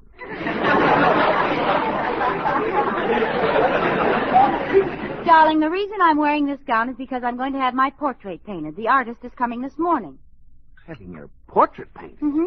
What in the world for? Well, Alice Sturm had herself sketched, so... Alice Sturm, I might have known. The old story of keeping up with the Joneses. It's nothing like that, George. This is entirely different. This is keeping up with the Sturmses. Darling, when Alice Sturm gave a party for an opera star, we had to give one for the Hall Johnson Choir. When Alice goes to Catalina, we have to go to Hawaii. Now, believe me, the day Alice Sturm has quintuplets, I want to be in Mexico. You do? Well, what about me? And just where is this masterpiece going to be painted? Right here, and by a very good artist, too. His name is Damon Welch. He'll be here in a little while. I get a kick out of those artist characters. I can hardly wait to see him. He'll probably be wearing a pink beret and have a rose clinched between his teeth. Long artistic fingers hanging down and sticking in the tops of his shoes. No. I heard Damon Welch is different from other artists, George. They say he's very big and strong and muscular, like, who's that rugged, tall actor in the movies? You know, the one with the big arms and broad shoulders? Marjorie Main. No, Victor Mature. Oh, well, don't be silly, Liz. Artists are all the same. They wear berets, live in attics, and smell of spiders. Hello, George. Liz. Oh, it's Corey. Come on up, Corey. Cartwright here. Bachelor deluxe. Damsel delight. The kind of man you'd like to marry your sister. If you hated your sister. How are you this morning, party boy? No party last night, George, but did I meet a beautiful creature? She had a smile like Lana Turner, a voice like Dinah Shore, and she kissed like Paulette Goddard. What do? Date her or buy tickets to her? Don't speak lightly of this woman, Liz, for I think that at last Corey Cartwright is in love. You, Corey? Yes, George. I feel that this is the real thing. I think I shall marry this girl. Corey, that's wonderful. What's her name? Where does she live? Darn, I knew I forgot something. Hey, Liz, I just noticed you're wearing an evening gown. Yes, do you like it? It's nice, but isn't this awfully late to be getting home? Oh. Liz is having her portrait painted, Corey. Some artist named Damon Welch is coming over this morning. Damon Welch. You've heard of him, Corey? Heard of him? That's all Alice Sturm talks about since he sketched her. I hear he has big blue eyes, curly hair, muscles galore, a tan complexion, and stands about 12 feet tall. Really now, Corey, 12 feet tall. Maybe it is a slight exaggeration, but I understand that before he painted portraits, he used to paint rooftops. Without a ladder. Well, anybody could do that if they had a long brush. Or a short house. Well, what do I care what he's like? Excuse me, I have to make a phone call. Oh, you're calling us early, darling. The time operator. My watch has been acting up again. Well, maybe Corey has the right time. No, I left my watch home on my other wrist. At the tone, the time will be 9:42 and 1/4. 9:42. Have to be getting down to the bank. Right with you, George. I have a luncheon date with a girl who was a gorgeous blonde yesterday, and I'm anxious to find out what she is today. Kiss me goodbye, George. Your kisses give me strength for the day. When Corey Cartwright kisses them, they stay charged up for a month. Bye, darling. Bye-bye, Liz. Bye. Are you really going to the bank today, George, or are you just faking? Huh?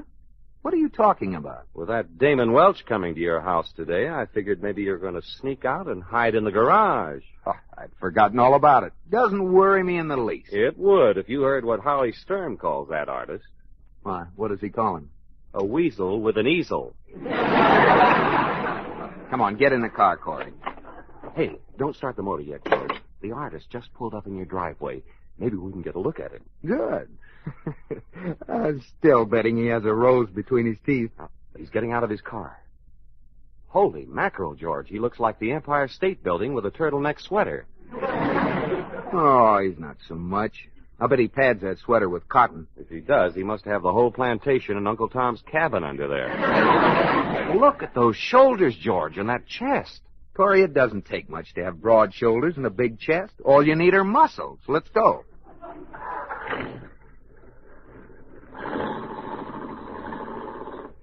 Did you see that thick neck, George?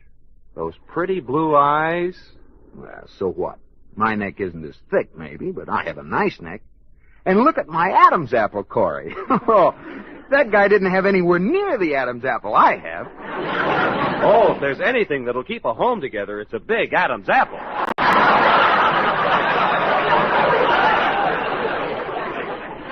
And as far as his blue eyes are concerned, my eyes are blue, too. Look at my eyes, Corey. See the pretty blue? Kind of hard to see the blue right now, George. Your face is so green.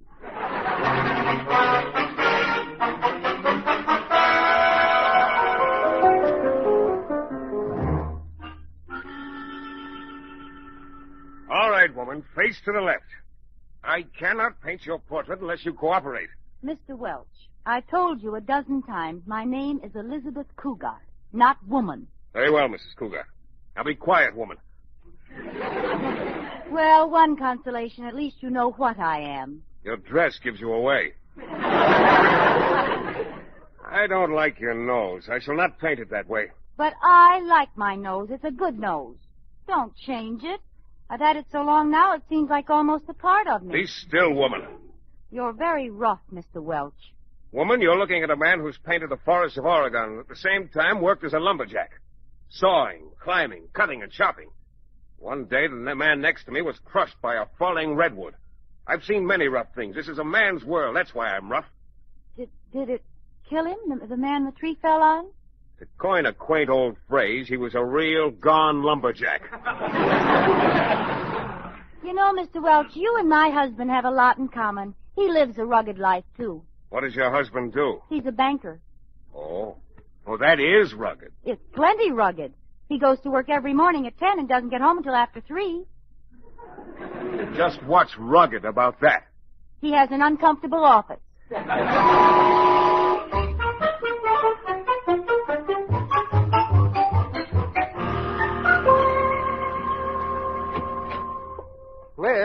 Liz, are you here? Oh, you're home early, darling.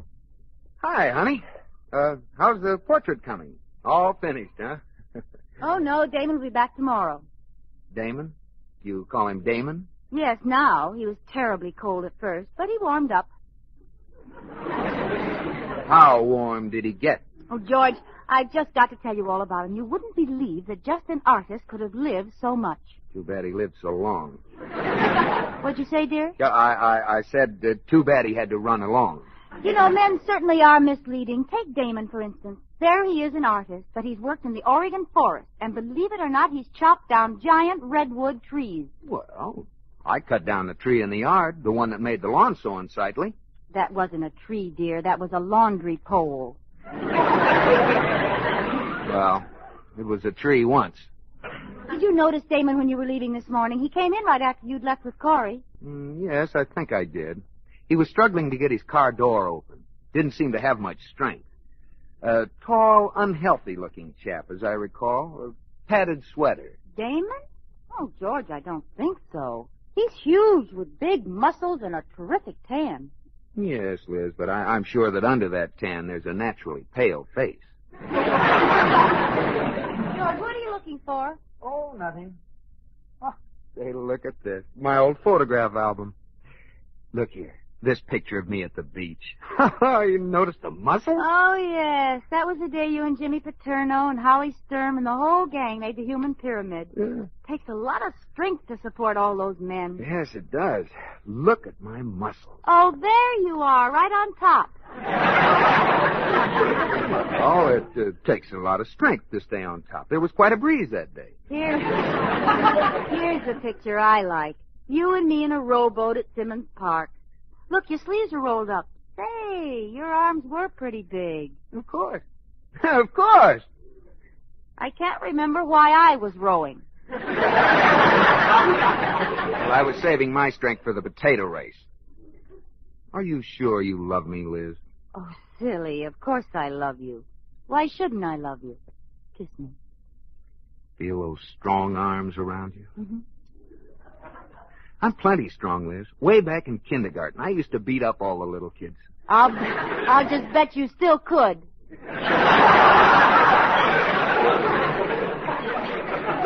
Kiss me again, sweetheart. Liz, are you positive you love me? I'm the only one, nobody else? Oh, don't talk such nonsense. Just hug me tighter. Make believe I'm a tube of toothpaste and pop my cap off.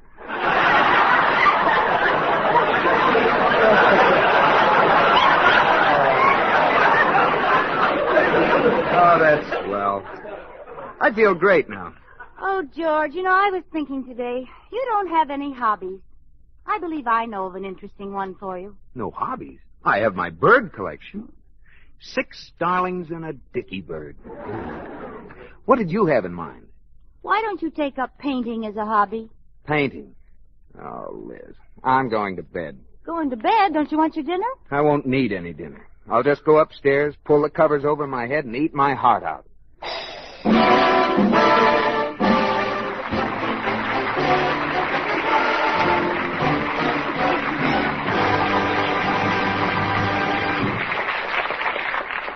You are listening to My Favorite Husband, starring Lucille Ball with Richard Denning.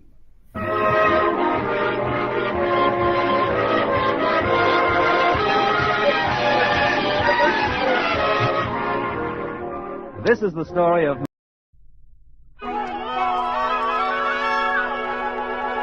We present My Favorite Husband, a new series based on Isabel Scott Rorick's gay, sophisticated Mr. and Mrs. Cougat, starring Lucille Ball with Richard Denning.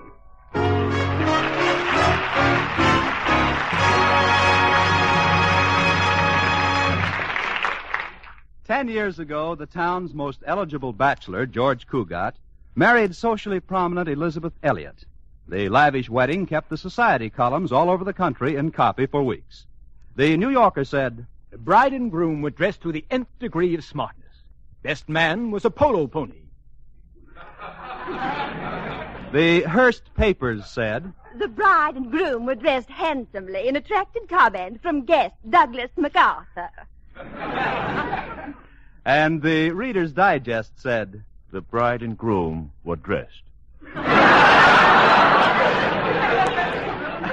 Well, after the honeymoon, George sold his polo pony, bought a stylish suburban home, took the first job that came along, 5th vice president of a bank.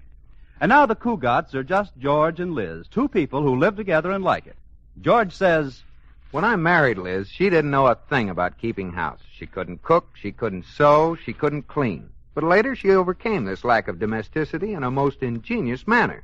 Liz says, I got a maid.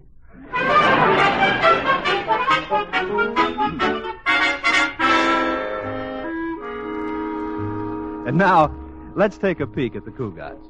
It's early morning, and there's husband George at the breakfast table. But where's wife, Liz? Oh, there she is upstairs in the bedroom with Katie, the maid. Well, this is certainly unusual. Liz is getting into a formal evening gown. Let me check again. It's only 5 minutes after 9. Well, surely there's a reason for wearing an evening gown at this early hour. Oh, just a little more, Katie. Can you get the zipper up now? Yes, ma'am. Oh, The zipper's up. oh, how does it look, Katie? Would you consider it too slinky? There's hardly enough of it to tell. If you'll pardon me, Mrs. Cougat, I've seen more cloth on a Roquefort cheese. It isn't as skimpy as all that. Now, where's my corsage? Oh, I'm here it is, thinking ma'am. Tim I'll played just the pin it wrong on here. No, first. well, Let's maybe switch to the here. one that should have been Oh, first. what's wrong? We present My Favorite Husband, a new series based on Isabel Scott Rorick's gay, sophisticated Mr. and Mrs. Cougat, starring Lucille Ball with Richard Denning.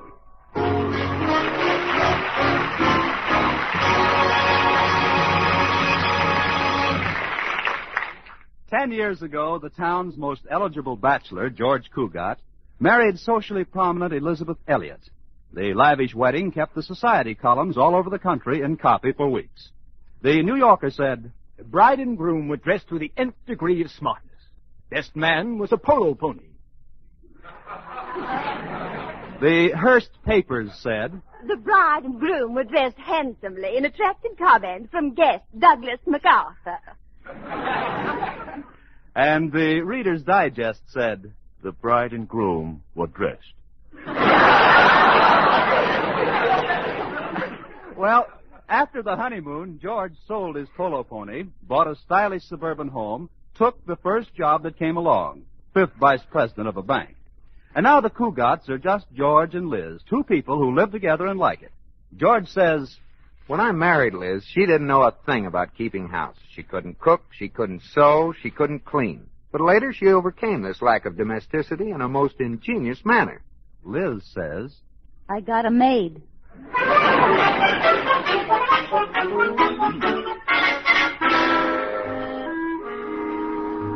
And now, let's take a peek at the Cougats. It's early morning, and there's husband George at the breakfast table. But where's wife, Liz? Oh, there she is, upstairs in the bedroom with Katie, the maid. Well, this is certainly unusual. Liz is getting into a formal evening gown. Let me check again. It's only 5 minutes after 9. Well, surely there's a reason for wearing an evening gown at this early hour. Oh, just a little more, Katie. Can you get the zipper up now? Yes, ma'am. Oh, the zipper's up. Oh, how does it look, Katie? Would you consider it too slinky? Well, there's hardly enough of it to tell. If you'll pardon me, Mrs. Cougat, I've seen more cloth on a Roquefort cheese. It isn't as skimpy as all that. Now, where's my corsage? Oh, here it is, ma'am. I'll just pin it on here. No, maybe here. Oh. Well, what's wrong, Mrs. Cougat? There's no place to pin it. I'll get you a gown that has a little more to it, Mrs. Cougat. But then... Then what, Kitty? You are having your portrait painted today, aren't you? Yes. Well, then maybe you'd better wear the gown you have on. Why? Well, as long as you're paying for a portrait, you might as well have as much of you in the picture as possible. No, Katie, we might move to Boston someday, and I wouldn't want my portrait banned. Oh, here's a more sensible gown, ma'am. Have you told Mr. Cougat about the painter coming today? Not yet, Katie. I'll tell him at breakfast. Now hurry and get me out of this tight thing. I feel like a 10-inch weenie in a 5-inch roll.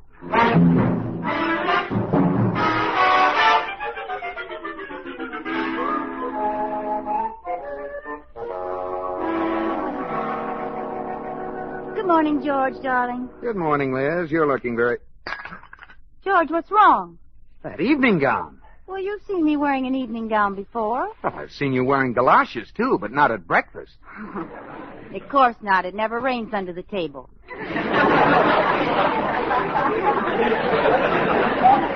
Darling, the reason I'm wearing this gown is because I'm going to have my...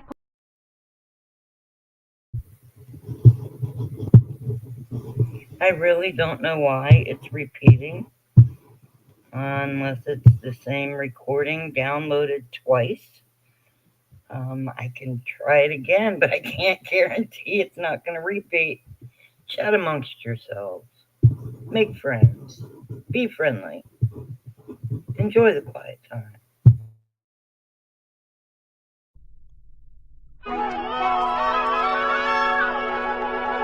We present My Favorite Husband, a new series based on Isabel Scott Rorick's gay, sophisticated Mr. and Mrs. Cougat, starring Lucille Ball with Richard Denning.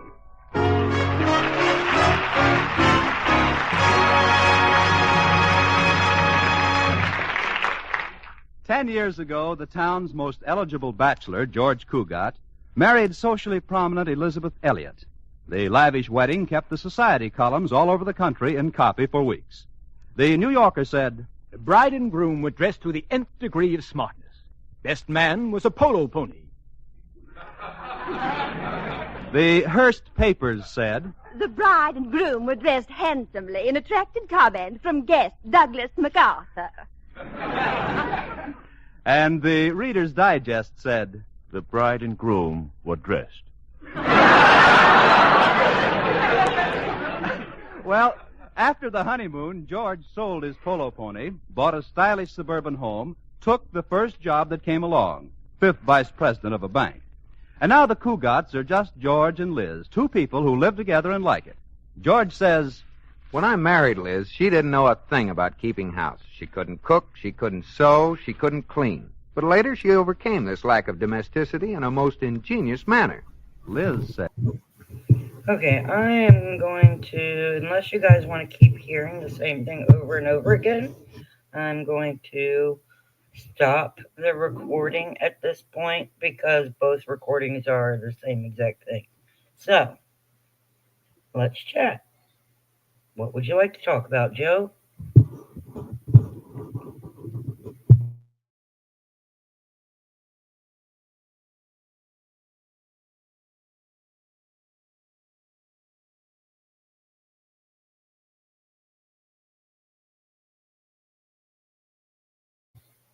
if I could play music and not get a copyright strike, I would certainly do that.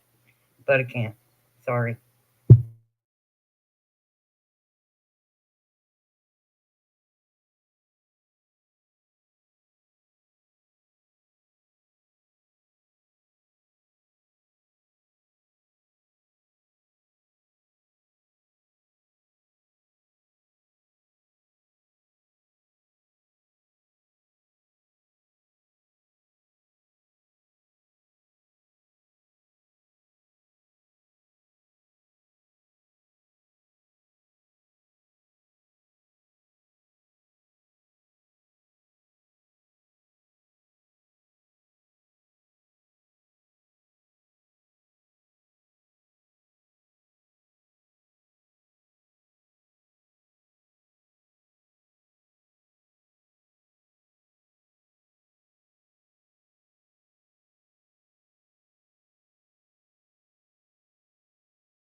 If you'd like me to put it on the replay, I'm happy to play it over and over if you'd like. Up to you.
Thank you, Denise. Will, what did you start today? And Cindy, what are you working on that's Christmas?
Those are all good ones.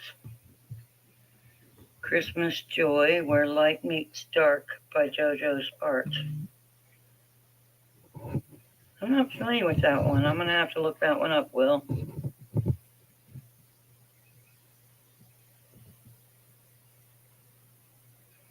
Oh, you're making the stand-up ones, Cindy.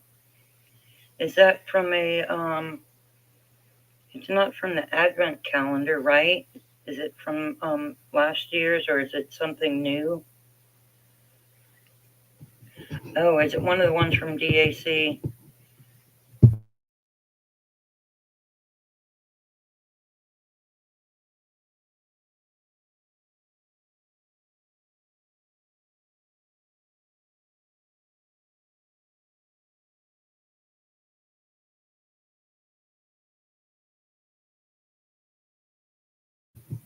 When Tim comes back, I'm making the applause noise, just so you know.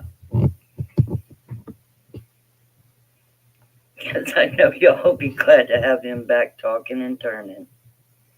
I don't know what happened to his story.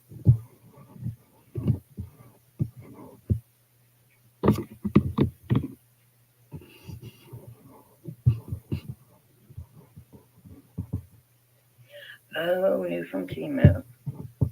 Do any of you, besides Kevin, do the Christmas Legos or anything?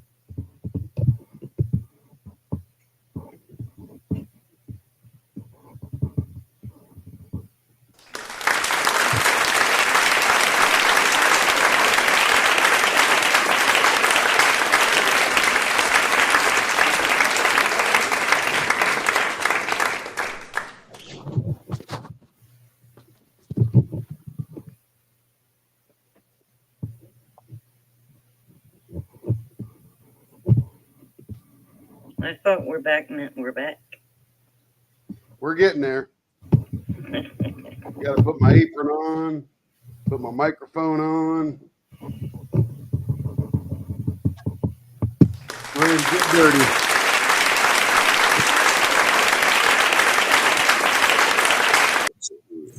Put my other glasses on. Just so you know, Tim. Yeah. The recordings were identical. Really? Yeah. Joe would message me, it's on repeat. And I got on here and I said, I'm playing the one he said to play. And then I pushed the other one and it was the same exact thing. So Let's see. The whole one and then a few minutes. We present My Favorite Husband, a new series based on Isabel Scott Rorick's gay, sophisticated Mr. and Mrs. Cougat, starring Lucille Ball with Richard Denning.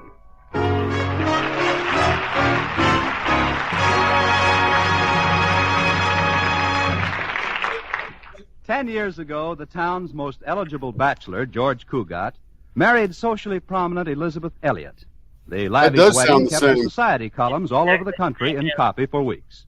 The New Yorker said, Bride and groom were dressed to the nth degree of smartness. Best man was a polo pony. The Hearst papers said, The bride and groom were dressed handsomely in attracted comments from guest Douglas MacArthur. And that's just terrible. Well, how'd you like the first one? It was good. It was funny. Yeah, it's a funny episode. I guess they renamed it badly or something. I must have. I don't know. I liked I Love Lucy. I watch that all the time. Yeah, me too. Yeah, this was on the Armed Forces Radio and Television Network for 3 years before I Love Lucy started. Oh, wow. Or the Lucy Show, whichever one she was with Desi. That's I Love Lucy. I'm going to remove your We'll Be Right Back unless you're planning on leaving again. What's that? I'm going to remove, take your We'll Be Right Back banner off stage. Yeah, that's cool. Okay. In fact, I'll hit stop screen. There we go. All right. So I'm a little betwixt about this particular blank here because it's not holding up well. to the destruction that we're putting in there. She likes her pens thick, but not chunky. I don't know what that means. Let's see. 0.62. I don't think we're going to get 0.62 out of that. No. We're down already to 0.7. So to go 0.62 will be, yeah, I'm going to have to talk to Troy about this one. I don't think that one's going to play well. By the way, Troy has another pen competition. Everybody had to have their pictures in by yesterday. I did not submit mine. I just didn't have enough time. That trip to New Jersey, New York screwed me up pretty bad. So I'll probably have Carrie use these blanks in her Wild Wednesday. They're absolutely gorgeous. Some cool colors buried in there. Greens, purples, pinks, teals. Some kind of glittery stuff. I think that's the light green. Anyway, cool stuff. Very pretty. Yeah.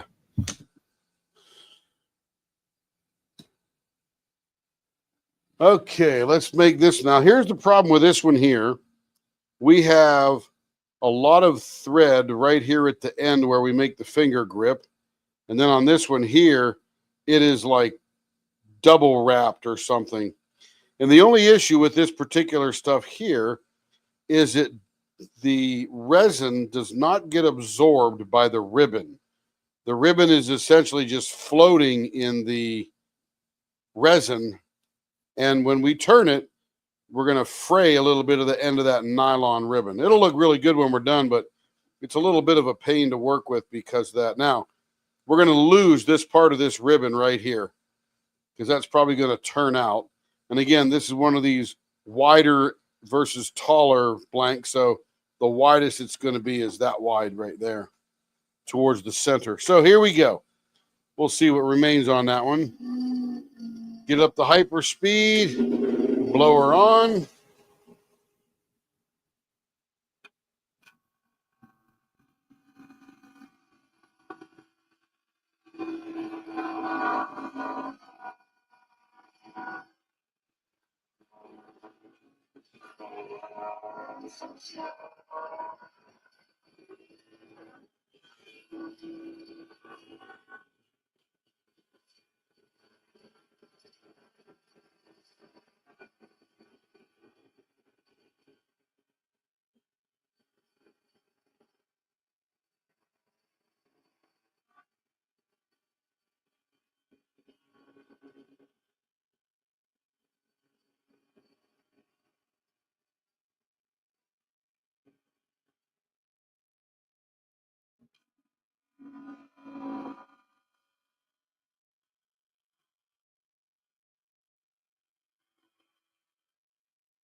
Shoo! Woo! Oh my goodness! Woo! Bless you. Got a little wisp of dust there. That's weird. Thank you.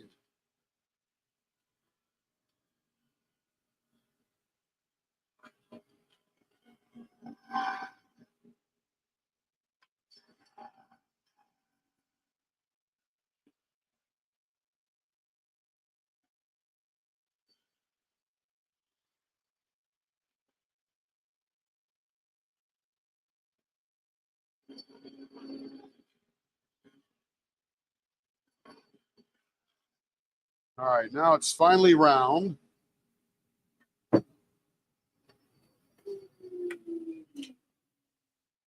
We end up with a blank that is 0.86 round. The ends don't look too bad. We still got some of this ribbon hanging in there. We'll have to see if we can retain some of that. If not, we just have a resin part of the blank there.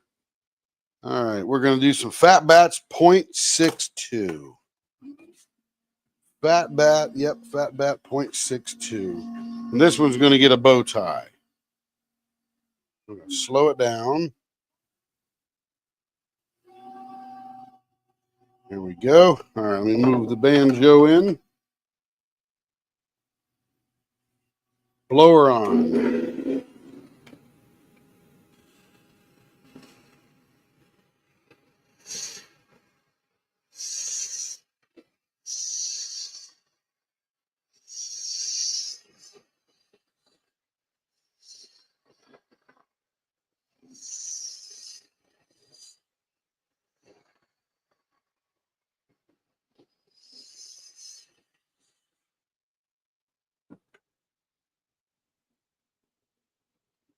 .68.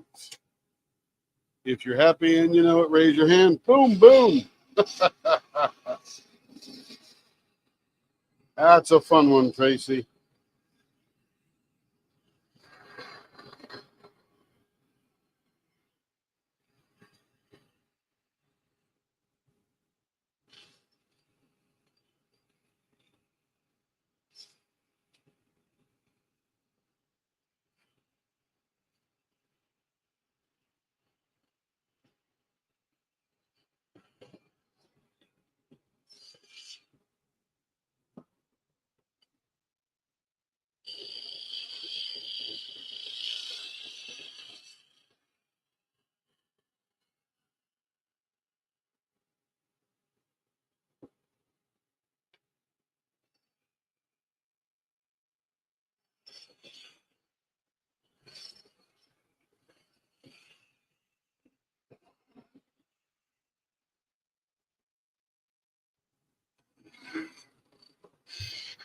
Are there only two happy people here?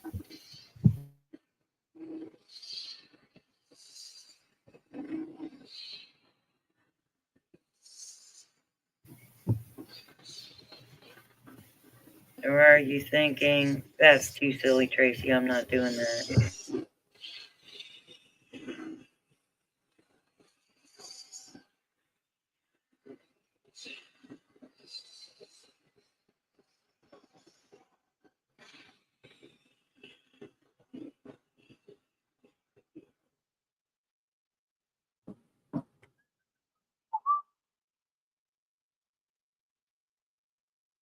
.65. Getting close. Check this one down here. 0.62.5. Very close.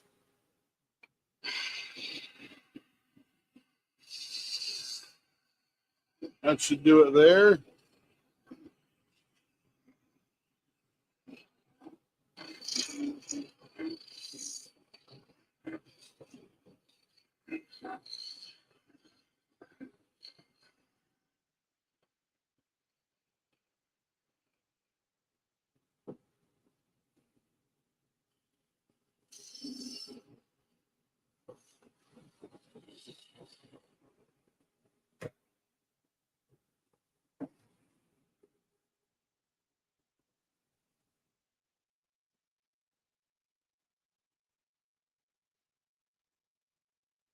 All right, let's see. We're going to do the old, I think this is straight up bow tie, isn't it?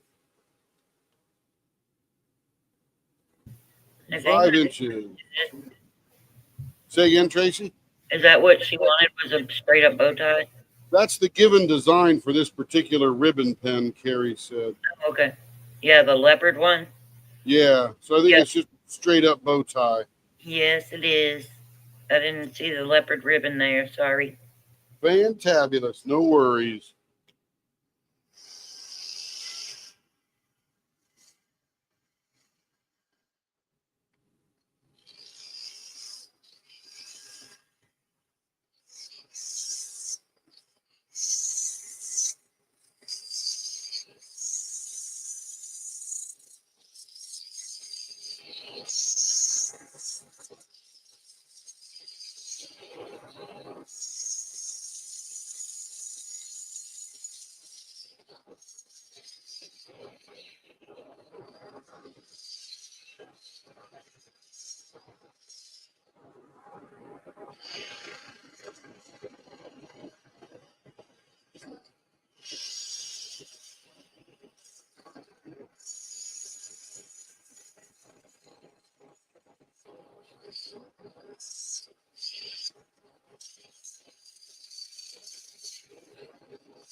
All right, now we got to use the Mega Sharp to get rid of the fuzzies. Well, thank you, Joe. What makes them so great today besides they're here?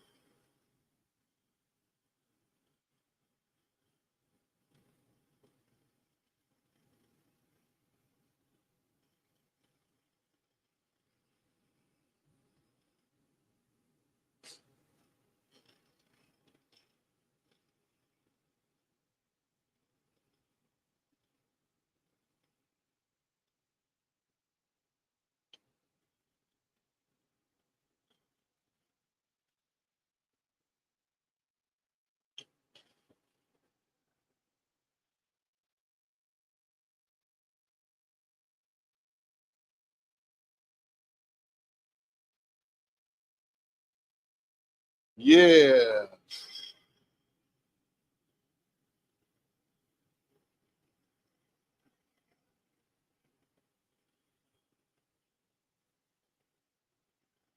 You know, what's funny is we never started out to have a YouTube channel. It was just by accident almost a year ago.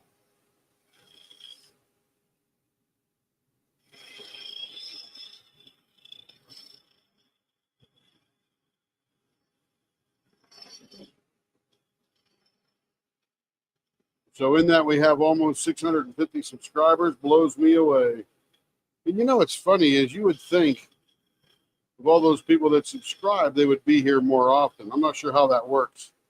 I watch a couple channels. One guy's got 390,000 subscribers, and he's got a very interesting channel, and he averages about 100,000 hits or watches per video that he puts up about 3 a week.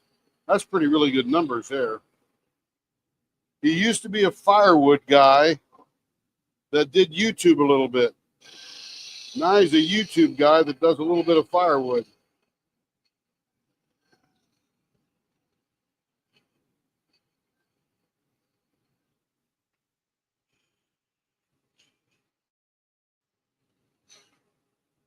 I watch him almost every day, and I'm always learning something about some piece of equipment he's got, the sawmill, all that stuff.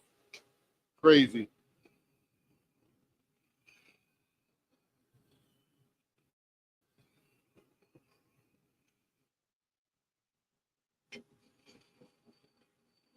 All right, feeling pretty good here. We should have all this fuzzy stuff cut off. Be a little fuzzy here in the dip, but we can't do much about that. The rest of it's cut off very nicely. Okay, that's good.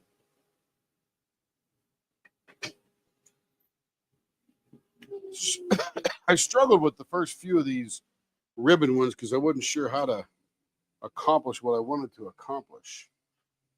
But it's working out okay. All right, let's get some speed going here.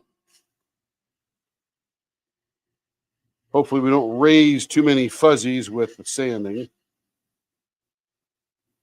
Hopefully that super sharp cutter whittled it down to the bare nubbins.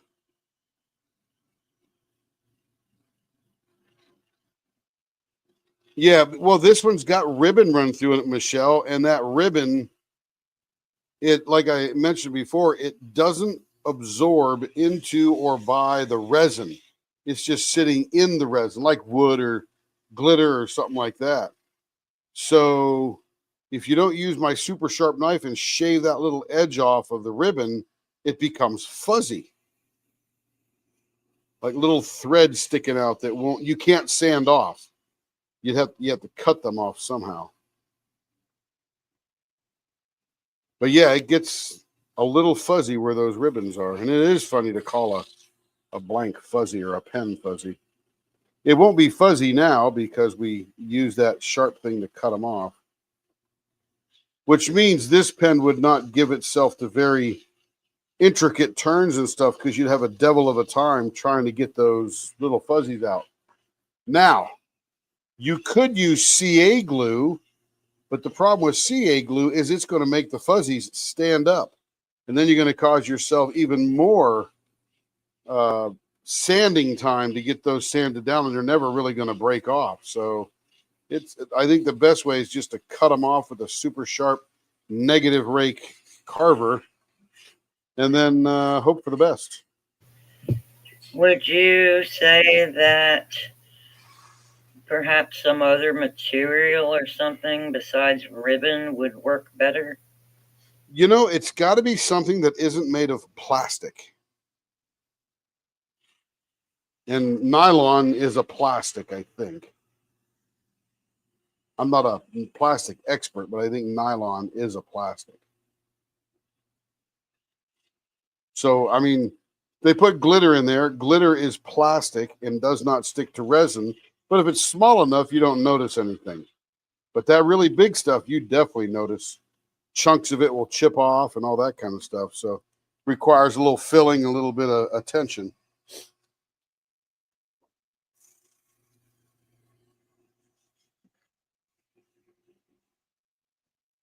Fuzzy Wuzzy had no hair. Fuzzy Wuzzy was a bear. Something like that, right? Fuzzy Wuzzy was a bear. Fuzzy Wuzzy had no hair. And then something about getting shaven. Then he was fuzzy. Wasn't fuzzy, was he? I forget. You could do that, but then you have little chunks that you need to sand off. And what that usually does is pulls the chunk off. I did that, Sarah. This is why I know that. And then it pulls a little bit of the thread out. You can't win. You can't win. The best I've seen is to use the negative rake, because the most important part is where you put your fingers. The rest of it, you could get away with being just a tiny bit fuzzy. But you're right. I did the same thing when I'm tying up stuff with polycord. You burn the ends and mash it down. Same thing in leathercraft. You burn the nylon edges with a lighter and then mash them down into the other part of the thread. But this is going to be in somebody's hand, and they want it to be nice and smooth.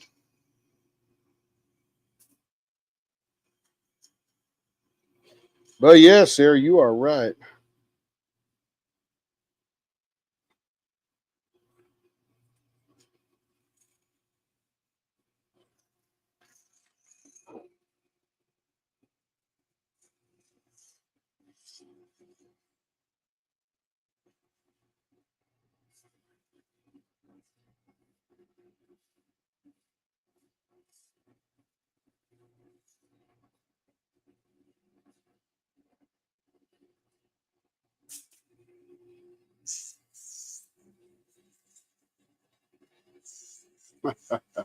What did I miss? What was funny? I wasn't looking up.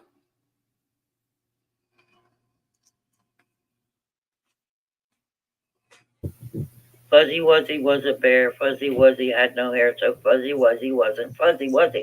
Oh, there's how it goes. There you go. Yeah.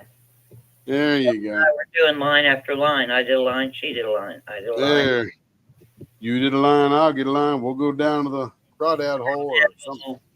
Honey, baby mine. That's it. See, Tracy does sing. She got it down. What's up, Care Bear? Or Queen Leopard?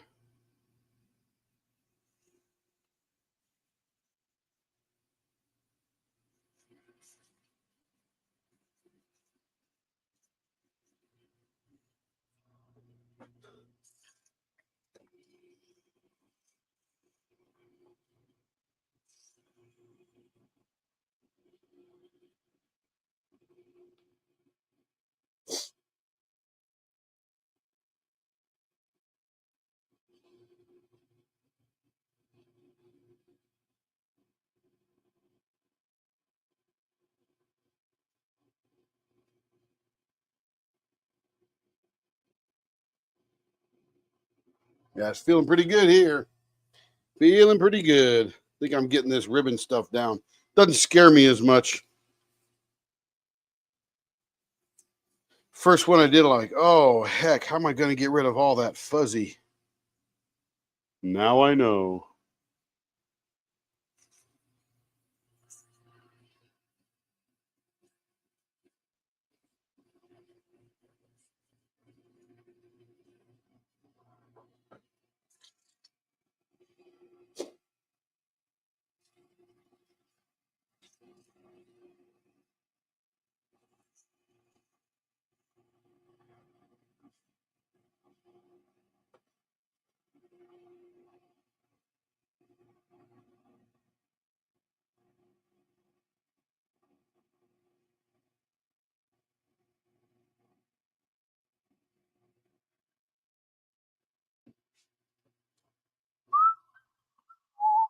And one of the things I don't do on this particular blank now I've learned is I don't want to put too much of the Plast-X on there. So what I do is I get it wet and I use what's already impregnated in the rag to buff it up, because I don't want to add a bunch and get it stuck in the little parts of the ribbon. If there's any low holes there, I don't want to get that stuck in that ribbon and make white lines. So I learned that too.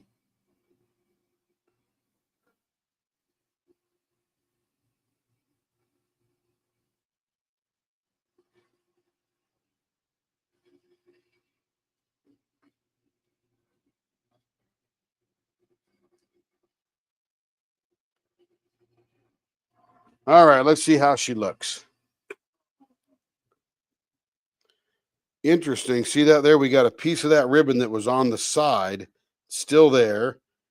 cut in through there, cut off there, wrapped around there. We could see the glitter on the inside. That came out a whole lot better than I thought it was going to come out.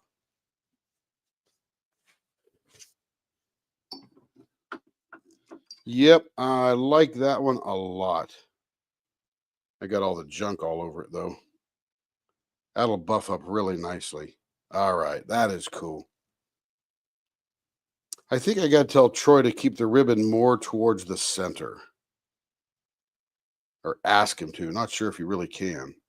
But that looks pretty cool. Hey, Tim, I watched a video on how to write code on my Shopify so something can be personalized without having to pay for an app. Okay. That is awesome. I didn't have the time. I just bought I think I got what's the name of I bought this little app.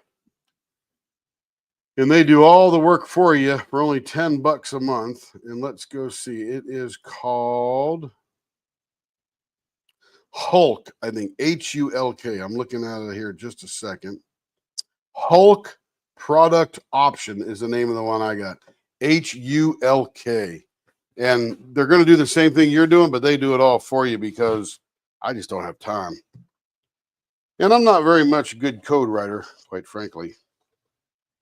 Not a programmer of some type. Okay, let's get going here. We're going to let Troy know about that black and pink one. I know we had a successful turn on one of those before, but this one here, it just fell apart. Just wasn't stuck together very well. And he'll make it good. He'll get her something good. All right, let me put these. And these are no screw-in threads.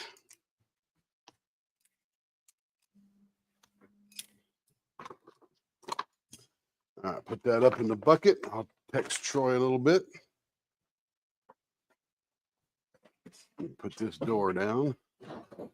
Keep the flying bugs out. Okay. Hulk app. That is the one. Hulk Product Options. I think they're out of Europe. Poland, it could be. Yeah, there's a lot of good shortcuts. You can save a couple dollars, but I just don't have time. Literally no time. Let's see. Who is next on the hit parade? What time we got here? Oh, it's almost 9 o'clock. We're going to stop at 9. Oh, yeah, there's too many in that one to go. Let's see. We won't get that done tonight. Put this over here. Let's see. What do we got going over here?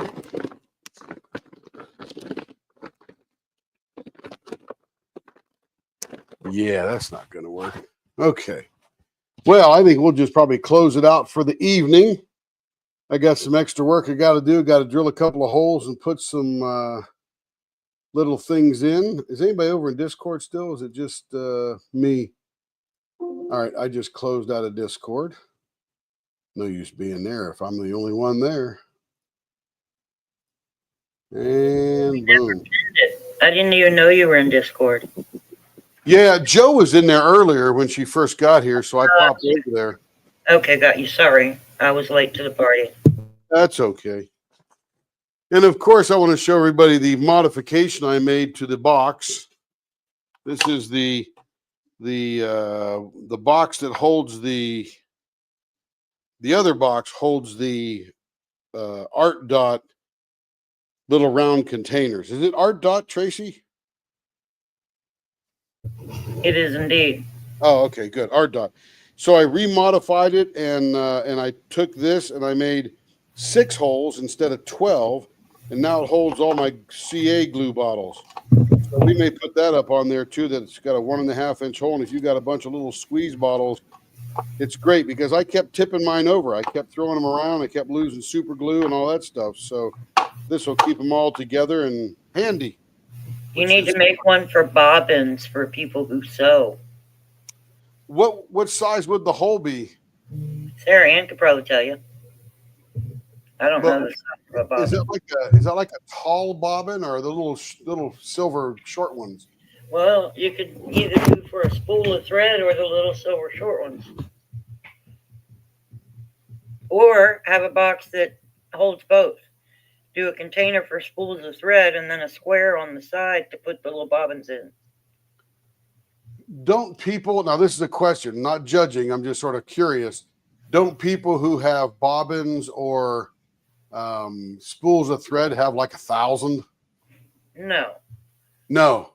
not your everyday home sewer. I mean, a professional maybe.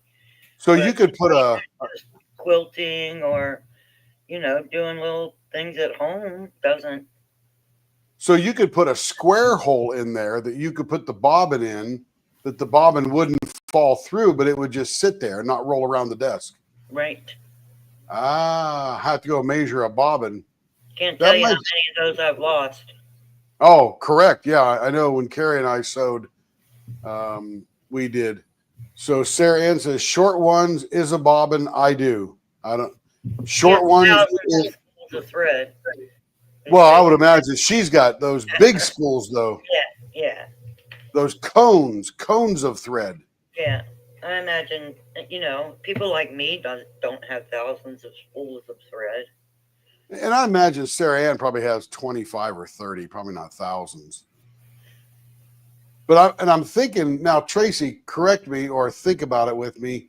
This would be like a thing that you're doing a project. So you would put, 6 bobbins and a couple spools of thread and that kind of stuff, right? Exactly. You could put what you need in it and take it to the sewing machine and then go to the ironing board and not have to worry about things falling over. I mean, it's like a project box.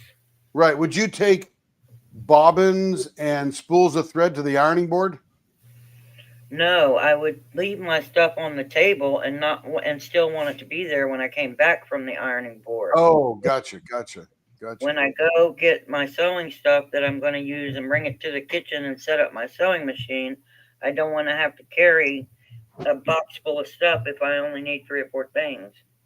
So you might need 6 or 8 bobbin holes and 3 or 4 thread holes. Yeah. Now, how tall is a spool of thread? 2 inches? I'd probably have to drop that top level down a little bit. Get shorter. Yeah, I'll draw a design and I'll throw it to you and Sarah and see if that even makes sense. Or make it tall enough, thread can be on it, and the marching bobbin can go on top of it too. I'm not sure exactly what I understand from that. And make it so the thread can be on it, and the marching bobbin, I never heard of a marching bobbin, can go on top of it too. Wait, you can draw? So, no, I use Illustrator.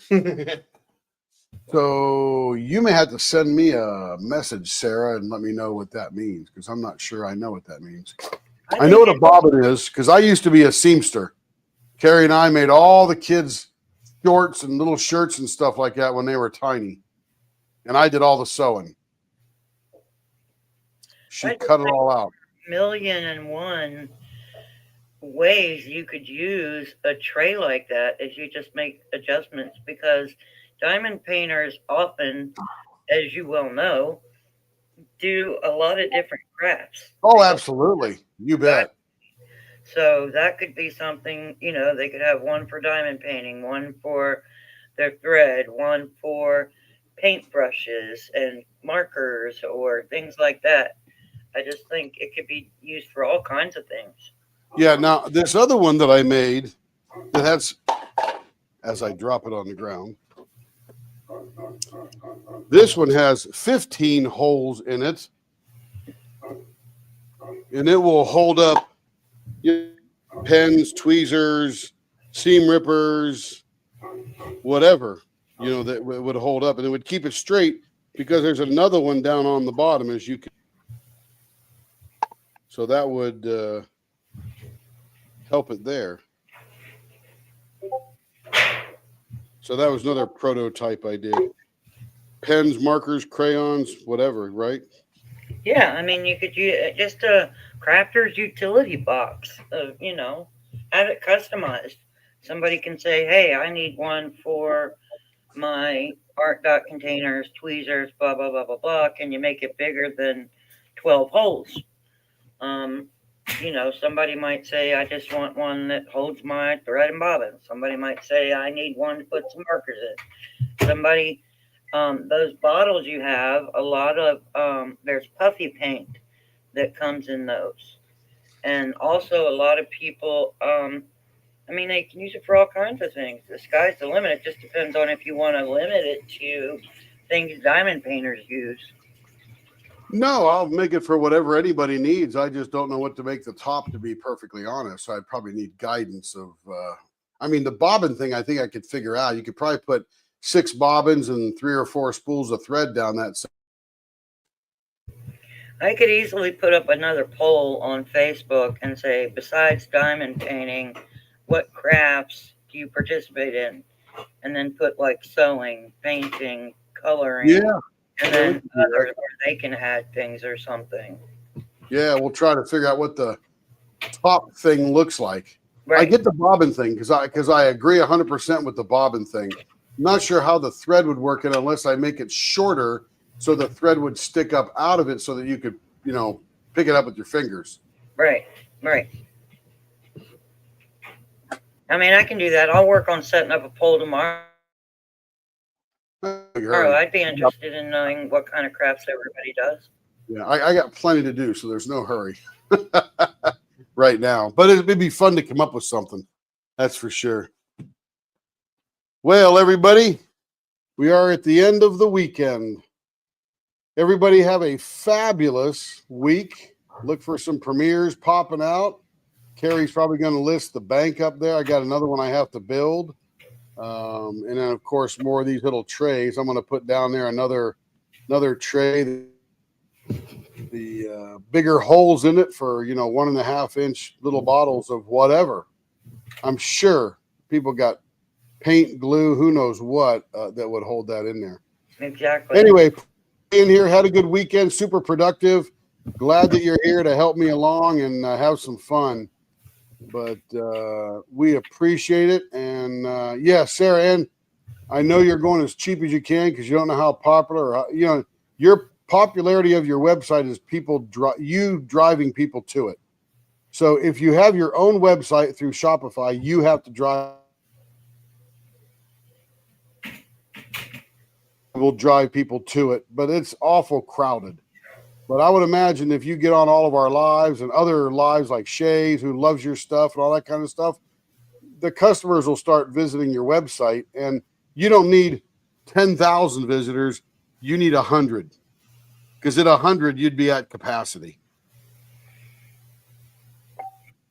Yeah, at capacity. I'm telling you, people want what you got.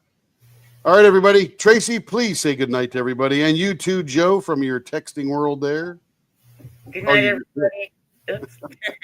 Good night, everybody. Thanks for coming. Thanks for being a part with me, Joe. See y'all, everybody. Bye-bye. Bye.